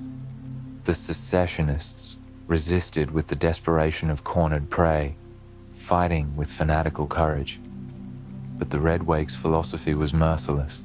No quarter was given, no prisoners taken. Fortresses that had stood for decades were reduced to charnel houses within days, their garrisons annihilated to the last man. It was not only the warriors of the Astral Claws and their allies who suffered. Civilian populations on Badab Primaris, many of whom had supported Huron out of fear or loyalty, found themselves swept into the storm. Tyberos viewed them no differently than the Mantis warriors' civilians or the lost souls of the Endymion cluster. To him, they were extensions of the prey, complicit, culpable, and subject to the cull. Entire districts were purged, their populations vanishing in silence. Whether slaughtered outright or taken into the holds of Carcharodon ships, their fate remained unknown. The Red Wake left only silence behind. These actions further unsettled his allies. The Marines errant, tasked with coordinating parts of the assault, balked at Tyberos' indiscriminate methods. The Fire Angels, bound by their codex discipline, whispered of atrocity. Even the Minotaurs, ruthless though they were, admitted privately that the Red Wake fought with a savagery that went beyond practicality. But in the war councils, none challenged him openly. His presence was too oppressive, his results too decisive. The strongholds fell, and each victory drew the loyalists closer to the tyrant's throat. For the secessionists, the terror was suffocating. The astral claws fought valiantly, but morale faltered as fortress after fortress was wiped out without survivors. Rumors spread like wildfire, of warriors dragged screaming into the dark, of entire bastions silenced overnight, of the Red Wake himself carving a bloody path across the planet. Some swore that Tyberos was not a man at all, but a beast clad in ceramite, an executioner sent by the Emperor to devour those who had strayed. The truth did not matter. The fear itself was enough. Thus, as the siege of Badab Primaris tightened, Tyberos' shadow grew ever longer. His claws did not strike directly at Huron Blackheart himself, but they stripped away the tyrant's strength piece by piece, tearing down his defenses, bleeding his armies, and crushing his morale. By the time the final battles for the tyrant's throne began, Badab Primaris was already scarred, its fortresses ruined, its people silenced. And in every ruin, the mark of the Red Wake lingered, a reminder that the predator had passed through and the prey had been culled. The Badab War, that grinding crucible of blood and fire, reached its dreadful crescendo upon the broken streets and ruined fortresses of Badab Primaris. By this stage, the rebellion of Luft Huron, the so-called tyrant of Badab, had endured years of siege, betrayal, and attrition. His empire, once a proud dominion stretching across the Maelstrom zone, had been whittled down into a battered shell, with his throne world standing as its last bastion. Yet even cornered, Huron was defiant. The tyrant swore he would not go quietly into the void, and his astral claws prepared for a final, apocalyptic defense.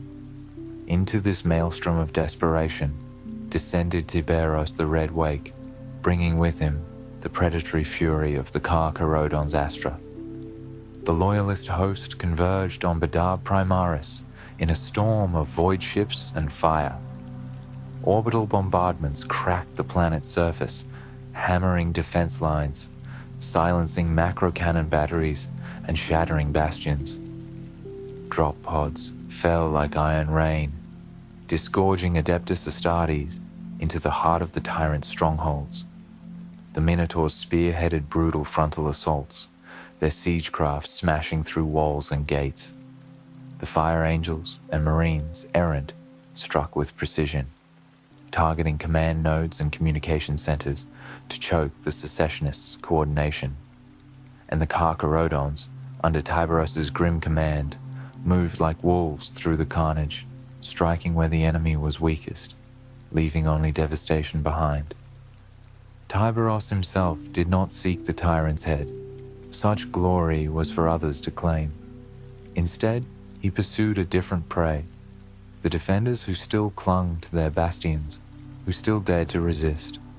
His task was not to slay Huron, but to hollow out his empire until the tyrant stood alone, surrounded by silence and ash. This was the way of the predator: to wear down the quarry, to bleed it dry until the end was a foregone conclusion. The assaults led by Tyberos were nightmarish in their ferocity. Entire astral claw regiments were cut apart in hours as the Red Wake's warriors fell upon them in sudden, overwhelming fury. His Terminators, clad in storm grey and armed with cruel chain claws, tore through enemy redoubts like executioners. In one infamous engagement at the Magna Bastion, Tyberos personally led the breach, smashing aside bulkhead doors with the sweep of his claws and leading his veterans into the heart of the fortress. The astral claws resisted with fanatical courage, their bolters roaring, their chains wards buzzing in defiance. But it was not enough. Tyberos carved through their champions as if they were straw before the scythe. his immense form bathed in blood and fire. By the battle's end, the Magna Bastion was nothing but ruins, its defenders lying broken at his feet, their banners torn and their walls scarred with the marks of his claws. Everywhere Tyberos struck, the same pattern unfolded. Resistance was crushed, survivors erased, and silence left in his wake. Civilian districts that had harbored the tyrant's loyalists were scoured clean. Garrisons that had sworn to hold to the last man found themselves swallowed by the abyss, their names struck from history. Even among the loyalists who fought at his side, whispers grew more anxious. They could not deny the results.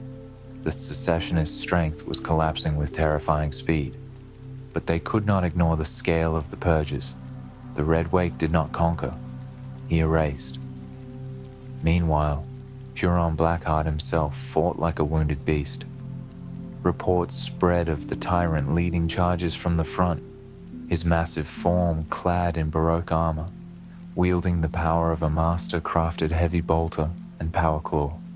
He rallied his astral claws with promises of survival, with oaths that they would carve a new destiny beyond the Imperium's tyranny. Yet for all his defiance, the walls were closing in.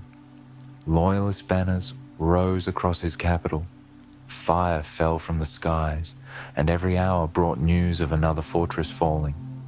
The final battles raged within the tyrant's palace itself, a monumental fortress city that dominated the capital. Its walls were kilometers thick, its defenses bristling with cannons and void shield generators. Loyalists hurled themselves against it in a grinding siege that turned entire districts into battlefields. The Minotaurs drove their engines of war into its gates. The Fire Angels and Marines errant fought street by street, clearing hab blocks and strong points. And Tyberos, ever the predator, slipped into the palace's underbelly, leading his warriors through forgotten tunnels, shattered culverts, and hidden access ways. His claws cut through the palace's defenders with silent efficiency, leaving trails of blood in the dark. By the time the main gates collapsed beneath the loyalist bombardment, much of the palace's lower levels had already fallen to the Red Wake's silent, relentless advance. Huron's fall was not to Tyberos' hand. That fate came later, in the throne chamber, when the tyrant was finally struck down and horribly maimed by other loyalist champions. Yet the Red Wake's shadow was felt even there. It was his relentless purges that had stripped Huron of allies, his terror that had broken the spirit of the secessionists, his claws that had hollowed out the tyrant's empire until nothing remained but a wounded warlord roaring against the tide. When the palace finally fell, and the fires of Badab Primaris burned across the horizon, Tyberos stood among the ruins in silence. He did not exult, nor did he speak. Victory meant nothing to him, only the hunt and its conclusion. To the loyalists, the war was won.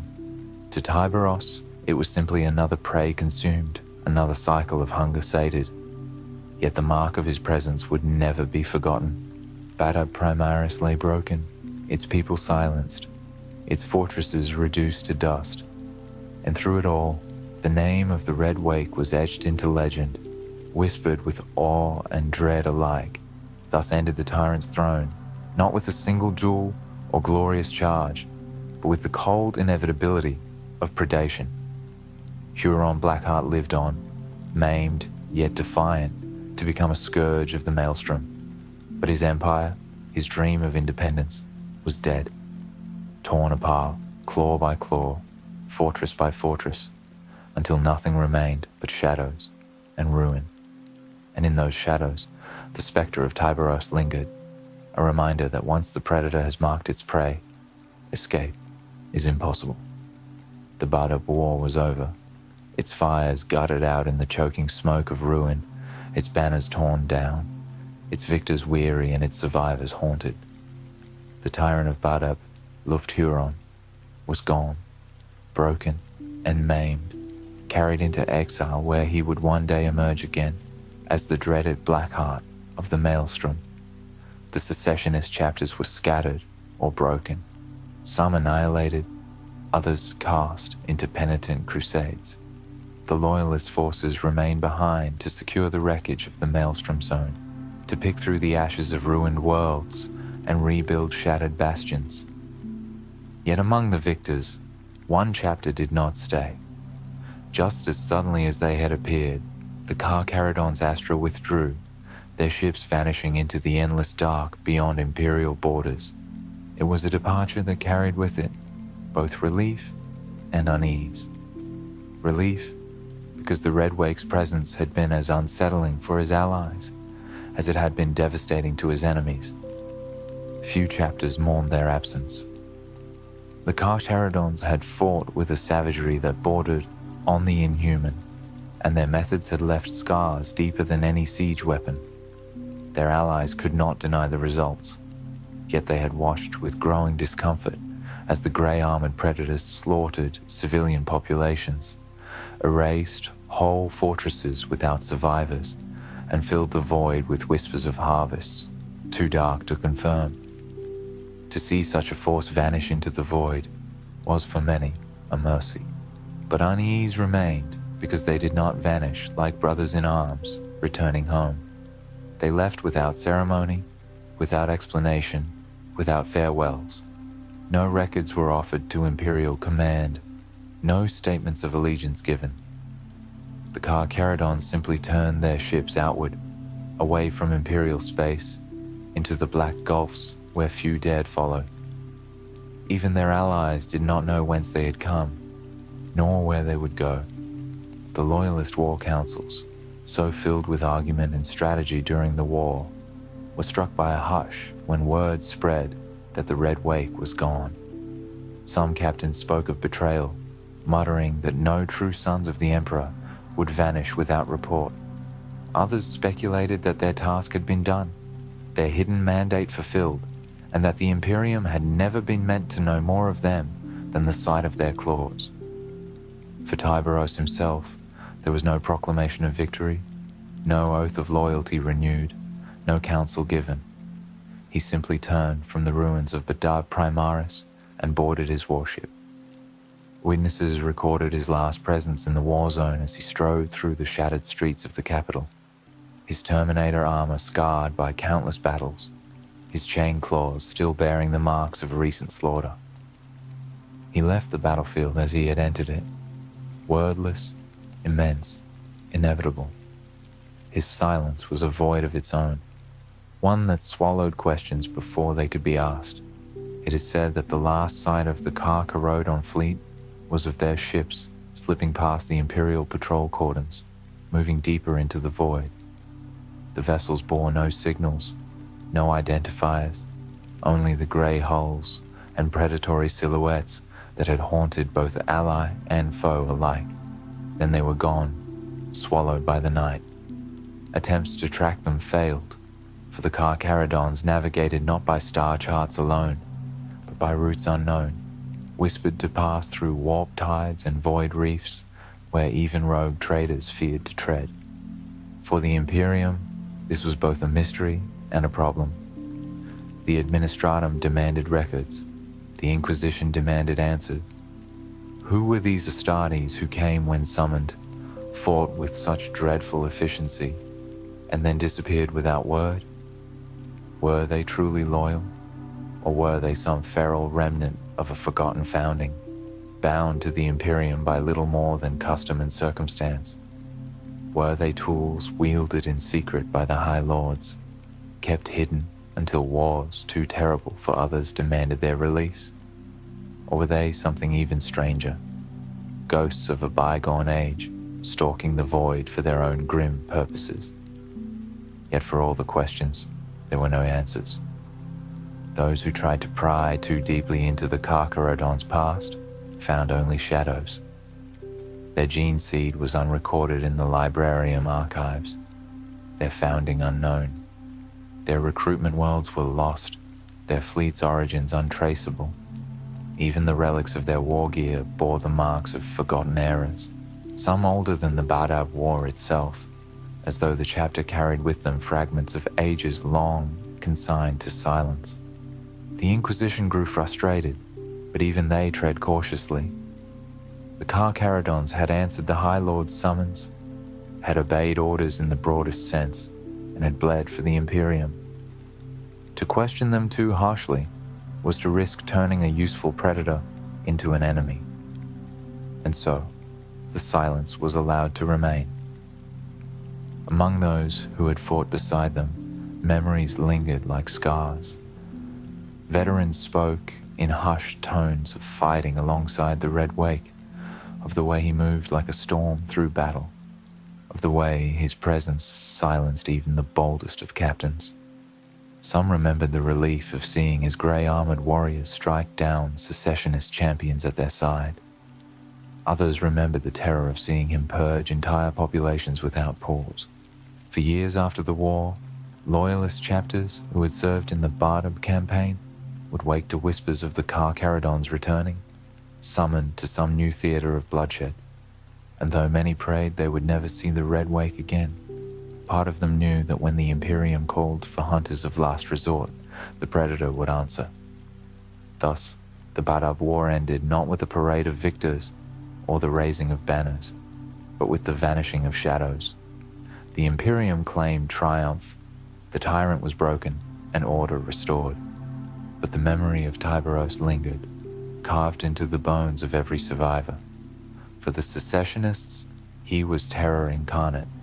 For his allies, he was an unsettling reminder that the Imperium's arsenal contained predators whose loyalty was not bound by friendship, nor by faith, but by the cold inevitability of the hunt.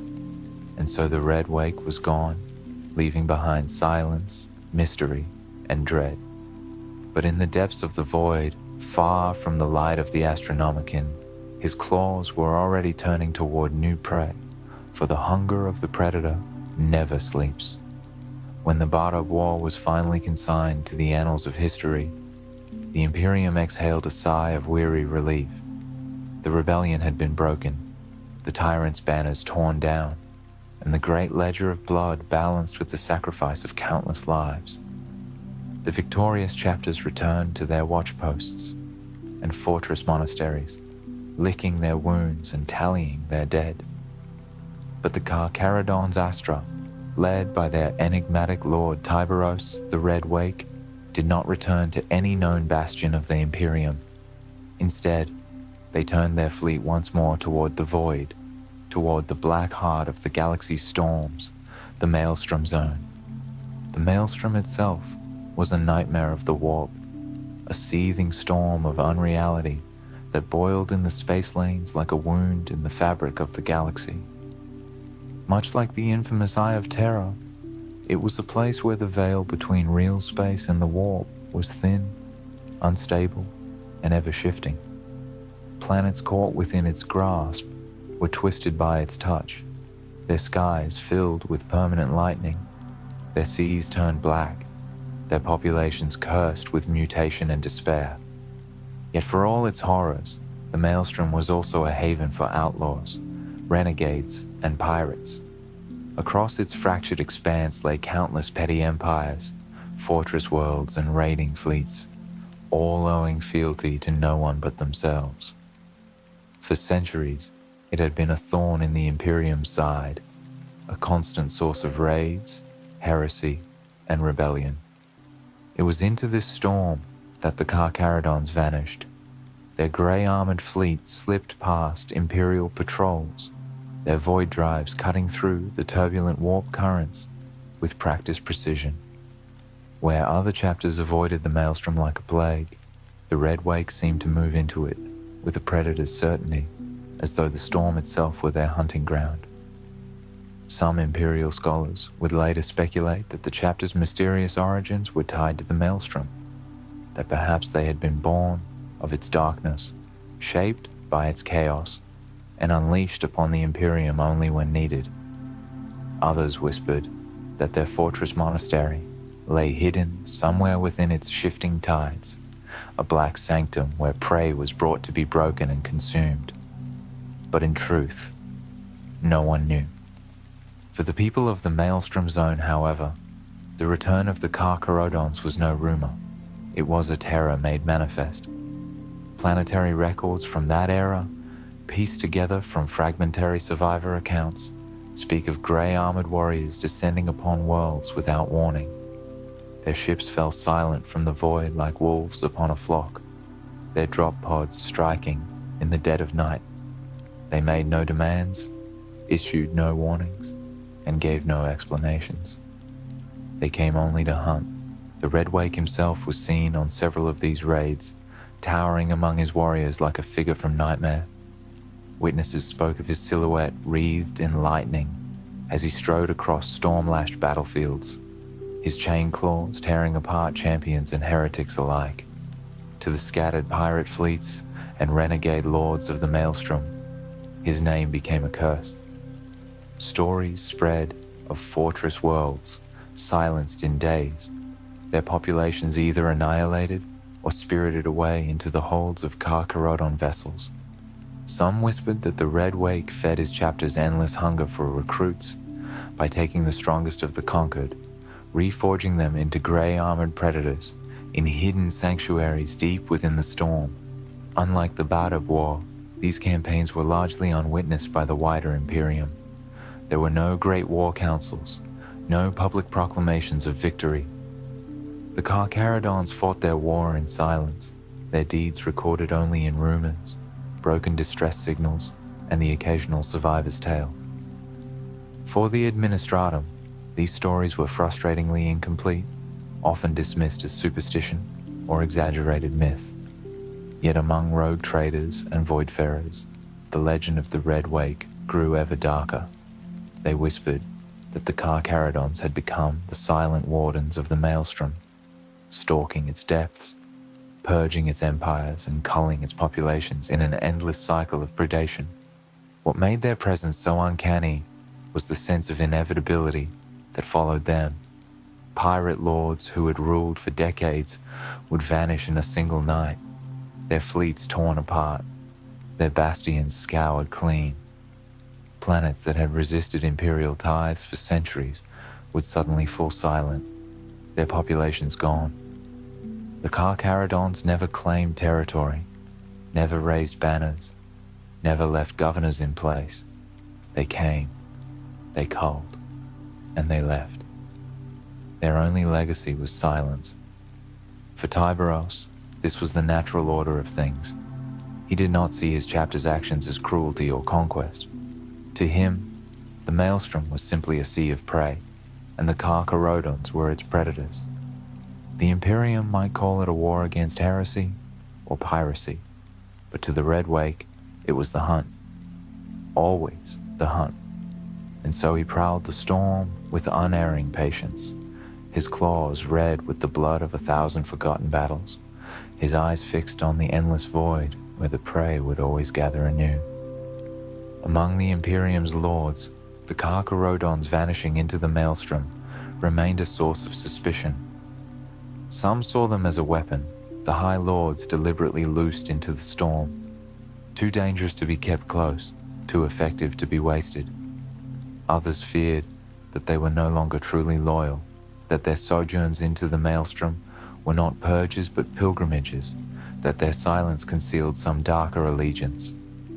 Yet none dared pursue them. The Maelstrom was a place where imperial fleets went to die, and even the Inquisition hesitated to peer too deeply into its shadows. Thus, the Red Wake's legend only grew. In the hives and shipyards of the Imperium, mothers whispered his name as a warning to unruly children, that if they strayed too far, the Red Wake would come for them. Among pirates and heretics, his name was invoked in dread prayers, a ward against the predator who haunted their kind. And among Astartes themselves, his deeds were spoken of with unease, a reminder that not all brothers in the Emperor's service walked paths of light. Some served in shadow, with claws as their creed and silence as their law. And so Tyberos and his Carcharodons melted back into the storm from which they had come. The Imperium was left with only questions, and the maelstrom with only silence. But in that silence, in the dark between the stars, the predator waited, ever patient, ever hungry, ever watching. In the wake of the Badab War and the Carcharodon's return to the Maelstrom Zone, the figure of Tyberos, the Red Wake, began to transform from a mere warlord into something more enduring, a legend. In the Imperium, legends are as powerful as bolters and void ships, for they shape how billions understand their saviors and executioners. And in the case of Tyberos, that legend was never one of shining nobility or triumphant banners. It was one of silence, inevitability, and dread. At first, the legend spread through military channels, carried by the survivors of the Badab War, veterans of the Marines Errant and Fire Angels, men who had stood in the same war councils as the Red Wake, spoke in hushed tones of his presence. They told of how he filled the chamber like a statue carved of storm and void, how his words fell with the weight of judgment, how his silence was more terrible than the roar of his claws. They remembered the way he would stare across a table with eyes like black oceans, making seasoned commanders falter mid-sentence. These accounts circulated quietly among chapter masters and inquisitors, a warning dressed as memory. Ally with the Red. Wake only if you must, and never forget he is not as you are. From the soldiers, the story spread into the common ranks of the Imperium soldiery. Guardsmen who had seen the grey-armored giants fight beside them returned home with tales that grew with each retelling. They spoke of warriors who fell from the skies without banners or heraldry, who did not chant litanies or shout war cries, but descended in silence as though death itself had taken on flesh. Some remembered the smell of ozone and iron as Tyberos carved his way through fortress corridors. Others described him not as a man, but as a walking engine, a thing too vast and merciless to be called human. Soon, barracks across the Imperium whispered his name like a curse or a prayer. The civilians of the Maelstrom Zone wove their own tales. For them, the Red Wake was not an ally, but an executioner. Survivors of purges spoke of districts that fell silent overnight, of families dragged into the dark, of banners burned and walls claw-marked with symbols of death. To them, he was not a protector, but a predator, an avenger who came not to liberate, but to erase. Mothers frightened their children into obedience by warning that if they spoke heresy, the Red Wake would come for them in the night, clad in storm grey, his claws dripping with blood. In the half-broken habs and outlaw colonies of the Maelstrom, Tyberos became a figure of folklore, a void wraith who hunted the disloyal, a butcher angel who arrived without warning and left only silence. Even among the Astartes, his legend took on a strange life. To some, Tyberos was a warning, a reminder that loyalty could take form so alien and feral that it was almost indistinguishable from savagery. The Fire Angels and Codex-compliant chapters muttered that his ways skirted the edge of heresy, that his brutality risked tainting the honor of the Adeptus Astartes. Yet others, particularly those chapters who dwelt at the fringes of the Imperium and bore the scars of constant warfare, looked upon him with a grim respect. To them, the Red Wake was not heresy but necessity, the embodiment of what it meant to be the Emperor's predator in a galaxy where mercy was weakness. The Inquisition, ever watchful, added its own layer to his myth. Their interrogators compiled fragmentary reports, stitched together testimonies, and attempted to draw patterns from the shadows of the Carcharodon's actions. Some dossiers painted Tyberos as a monster barely leashed, a creature whose appetite for slaughter made him as dangerous as the foes he hunted. Others portrayed him as a secret weapon of the High Lords, a chapter unleashed only when wars demanded extermination without compromise. None of these accounts agreed, and perhaps that was the point. The Red Wake thrived in ambiguity. His legend was strongest, not where it was known, but where it was only whispered. The legend grew even further in the navies and trade routes that brushed the edges of the maelstrom. Rogue traders, those half-legitimate lords of the void, carried tales of grey ships slipping silently between warp storms. Voidfarers swore they had seen Carcharodon fleets gliding past in silence, never signaling, never acknowledging, only vanishing into the warp with the certainty of predators returning to their hunting grounds. They spoke of pirate armadas that vanished without explanation, of entire outlaw colonies found empty, their people erased as though swallowed by the sea. Around cantina tables and under the stars of deep space, the Red Wake became a story told to the brave and the reckless. Beware the predator in the storm. What made the legend so enduring was its duality. To the Imperium, Tyberos could be either an angel or a monster. To some, he was proof that the Emperor's reach extended even into the darkest storms, that his wrath took form in hunters like the Carcharodons. To others, he was a reminder that not all who fought for the Imperium were bound by the same ideals. The Red Wake's creed was not one of protection or salvation. It was the creed of the predator.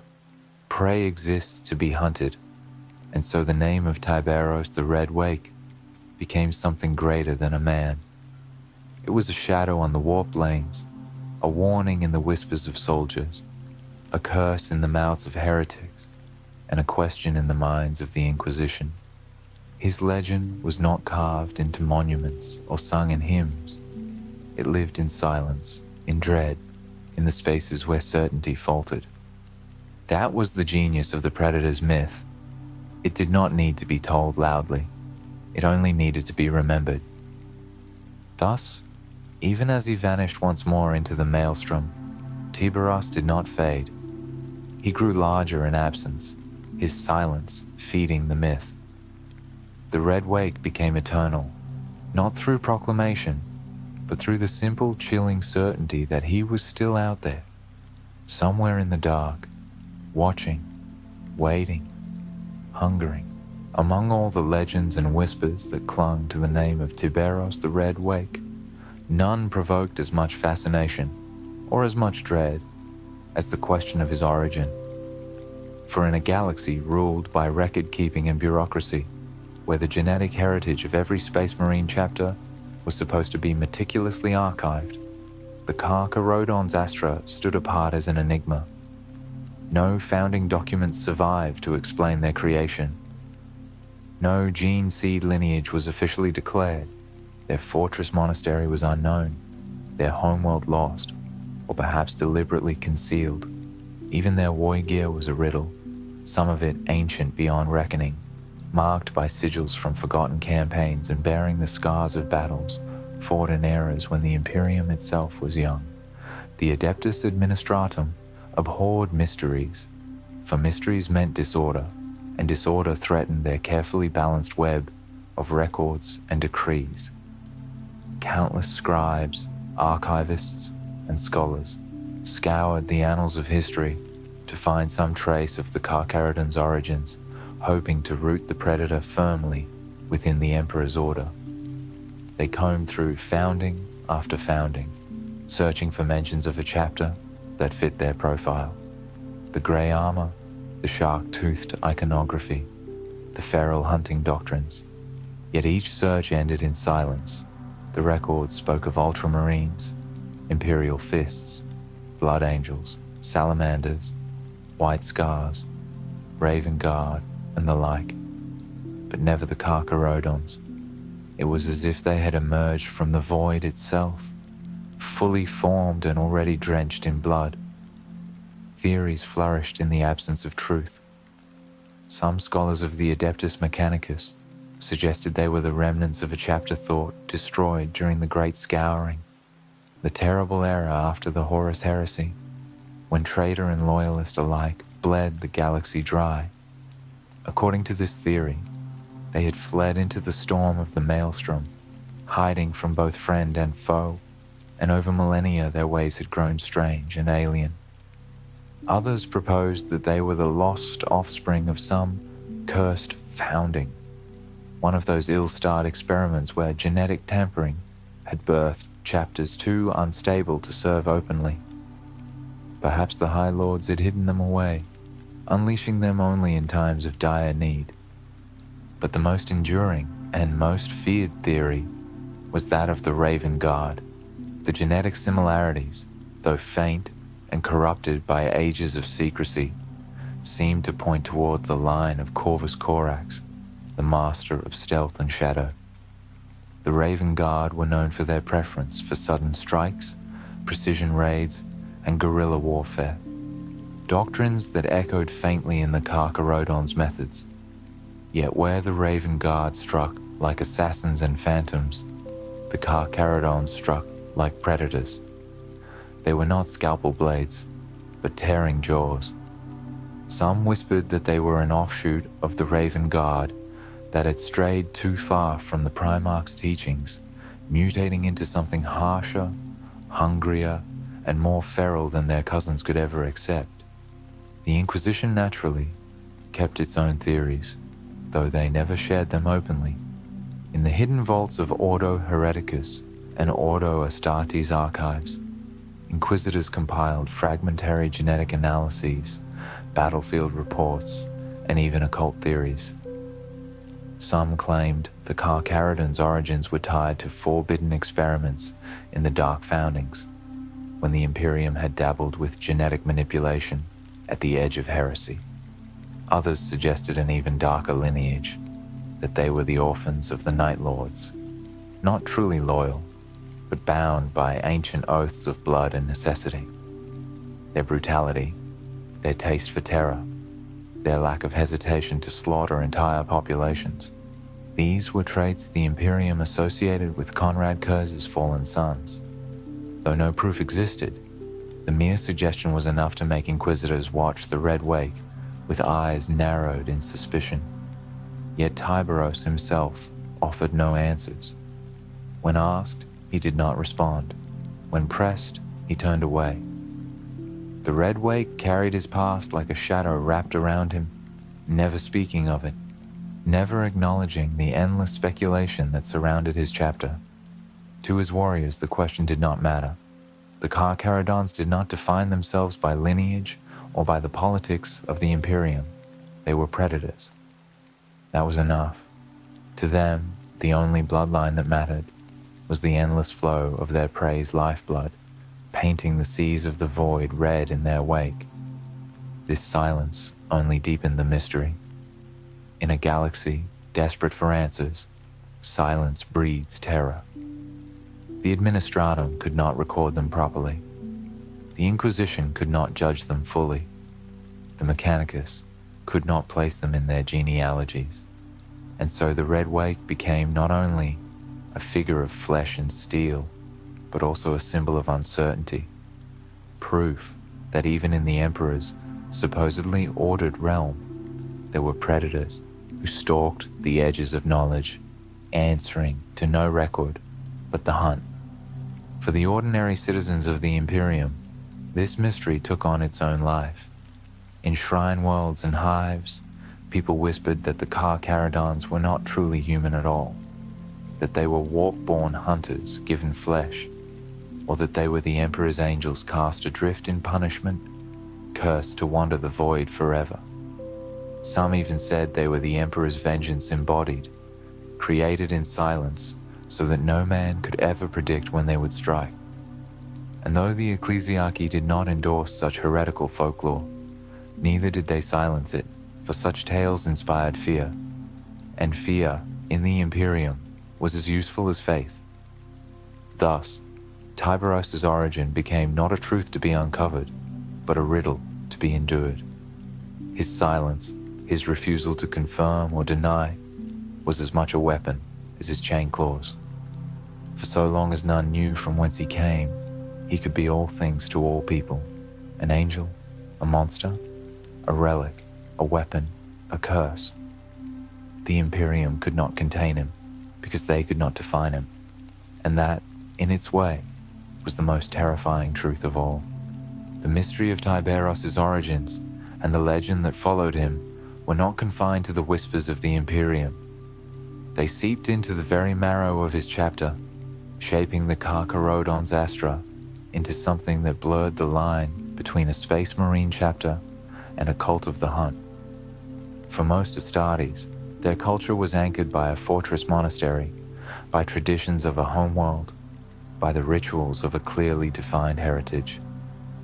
The Ultramarines had Makraga, the Space Wolves had Fenris, the Blood Angels had Baal, but the Carcharodons had no world to anchor them, no archives to remind them of their founding, no ties to the past beyond the shadow of their gene seed. What they had, instead, was Tyberos the Red Wake and the creed he embodied. That creed was simple in its expression, but vast in its implications. All things are prey, and we are the hunters. This was not merely a tactical doctrine, but a spiritual truth, one that defined every aspect of their existence. To the Carcharodons, life itself was a cycle of predation. The weak were meant to be consumed by the strong, and strength was proven only by the hunt. This philosophy made them seem alien, even to other Astartes. For while many chapters valued honor, courage, or strategy, the Carcharodons valued only the kill. A campaign was not a test of honor, nor a chance for glory, but a hunt in which prey was culled and predators proved their worth.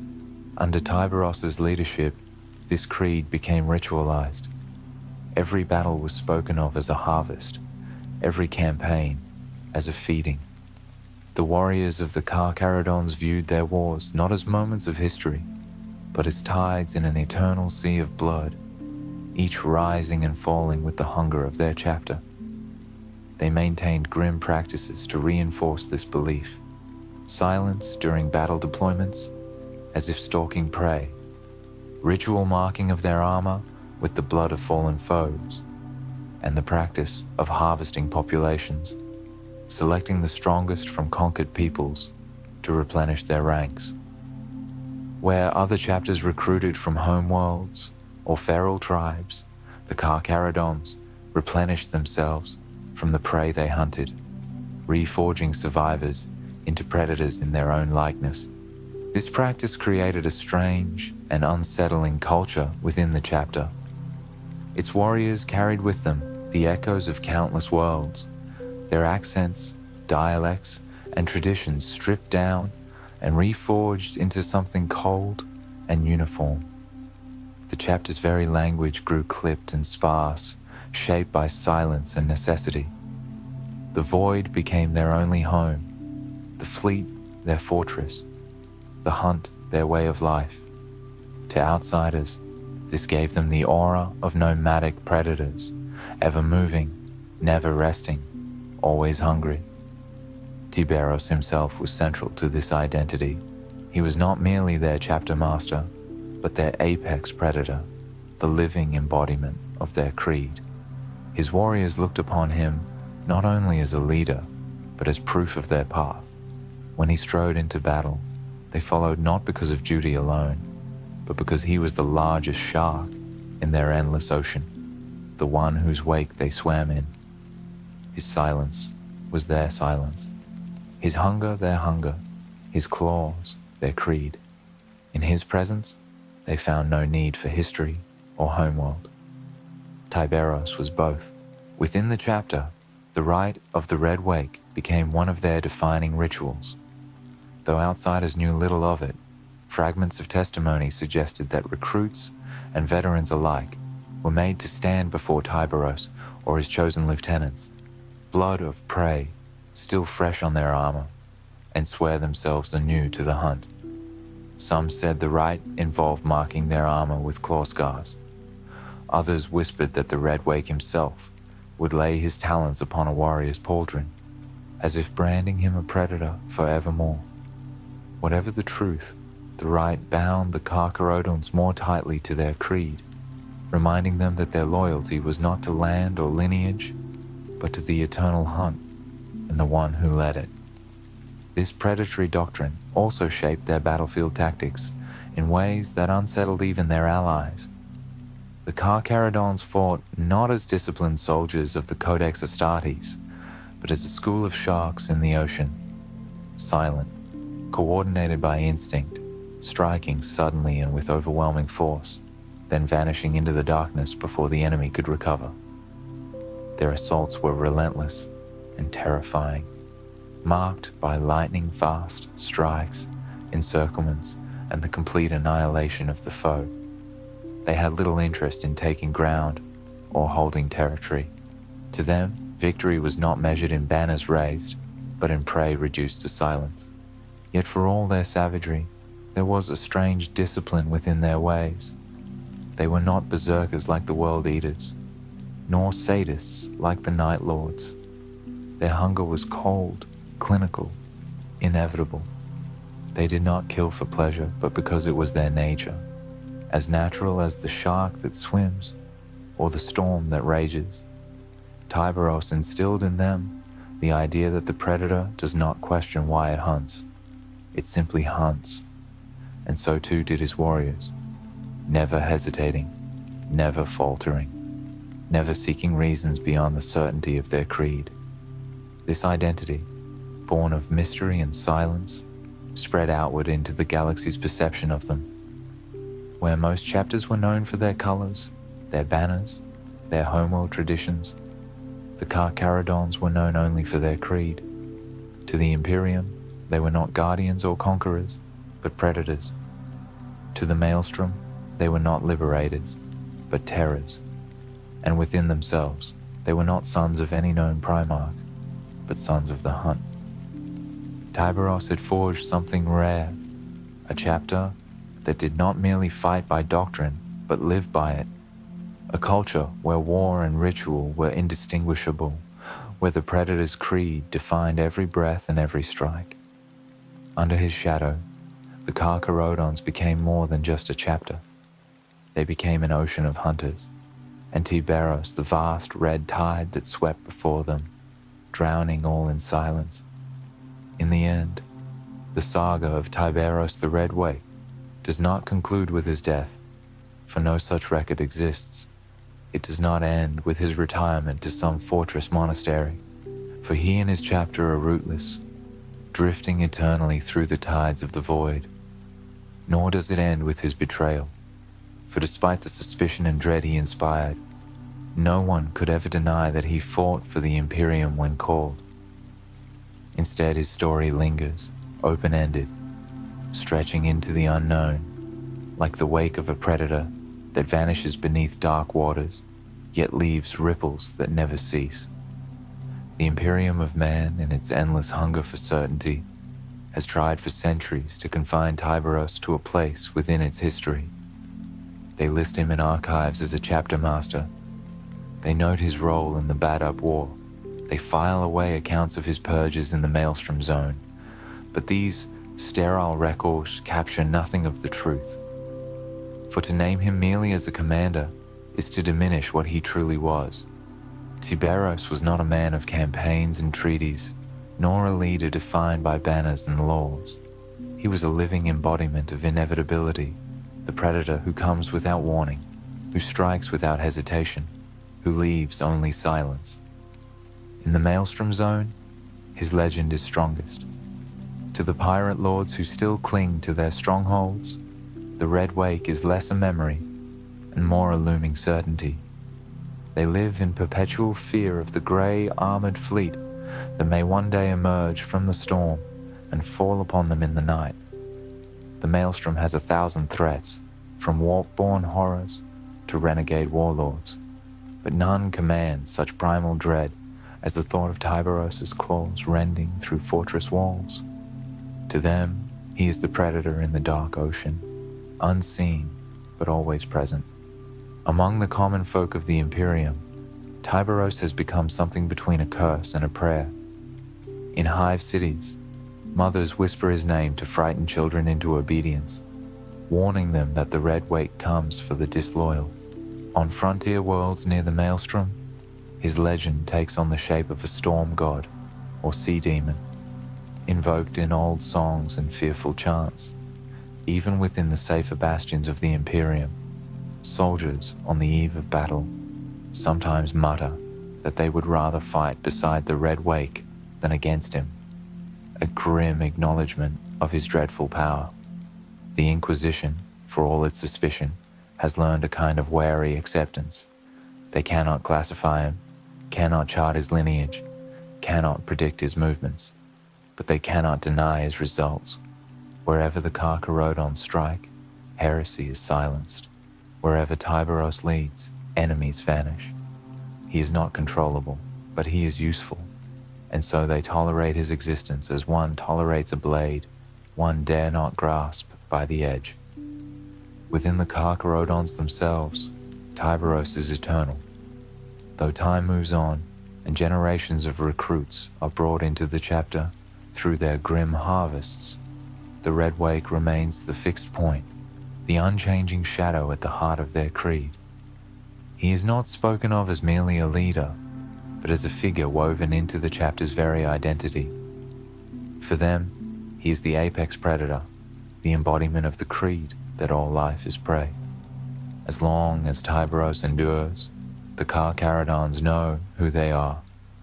Should he fall, it is whispered, the tide would break, and the chapter would dissolve into silence or madness. And yet, he does not fall. Though centuries pass, Tyberos remains, his name surfacing in whispered reports, his claws reappearing in war zones where no record placed him. Some Imperial scholars theorize that his continued survival is exaggerated, that perhaps the title of Red Wake has passed from one to another within the chapter. But to those who have looked upon him in battle, there is no mistaking him. The sheer size of his form, the brutality of his strikes, the silence that surrounds him, these are not things that can be imitated. The Red Wake endures because he must endure. Like the predator that swims forever in the ocean, Tyberos moves endlessly through the void, unbound by time, his legend stretching further with each passing century. In this way, Tyberos the Red Wake transcends the boundaries of man, of chapter, even of history. He is not remembered as a savior, for he brings no comfort. He is not remembered as a conqueror, for he claims no worlds. He is remembered as a force, a tide, a shadow that cannot be defined, but cannot be denied. His name is a reminder that the Imperium does not rest upon noble ideals alone, but upon the inevitability of predators who will do what others will not. So the story ends not with a death, but with an image, a vast fleet of grey-armored ships slipping silently into the warp, their prey's blood still fresh upon their hulls. At their head stands a figure in Terminator plate, chain claws humming softly, his eyes reflecting the cold stars of the void. He does not speak, for he does not need to. The silence speaks for him. The silence tells the galaxy what it already knows in its bones, that the hunt never ends, that the predator never sleeps, and that somewhere, in the endless dark, Tyberos the Red Wake still waits. And when the prey gathers once more, when the Imperium's need grows desperate, when the storm calls for blood, then, as always, the Red Wake will rise again,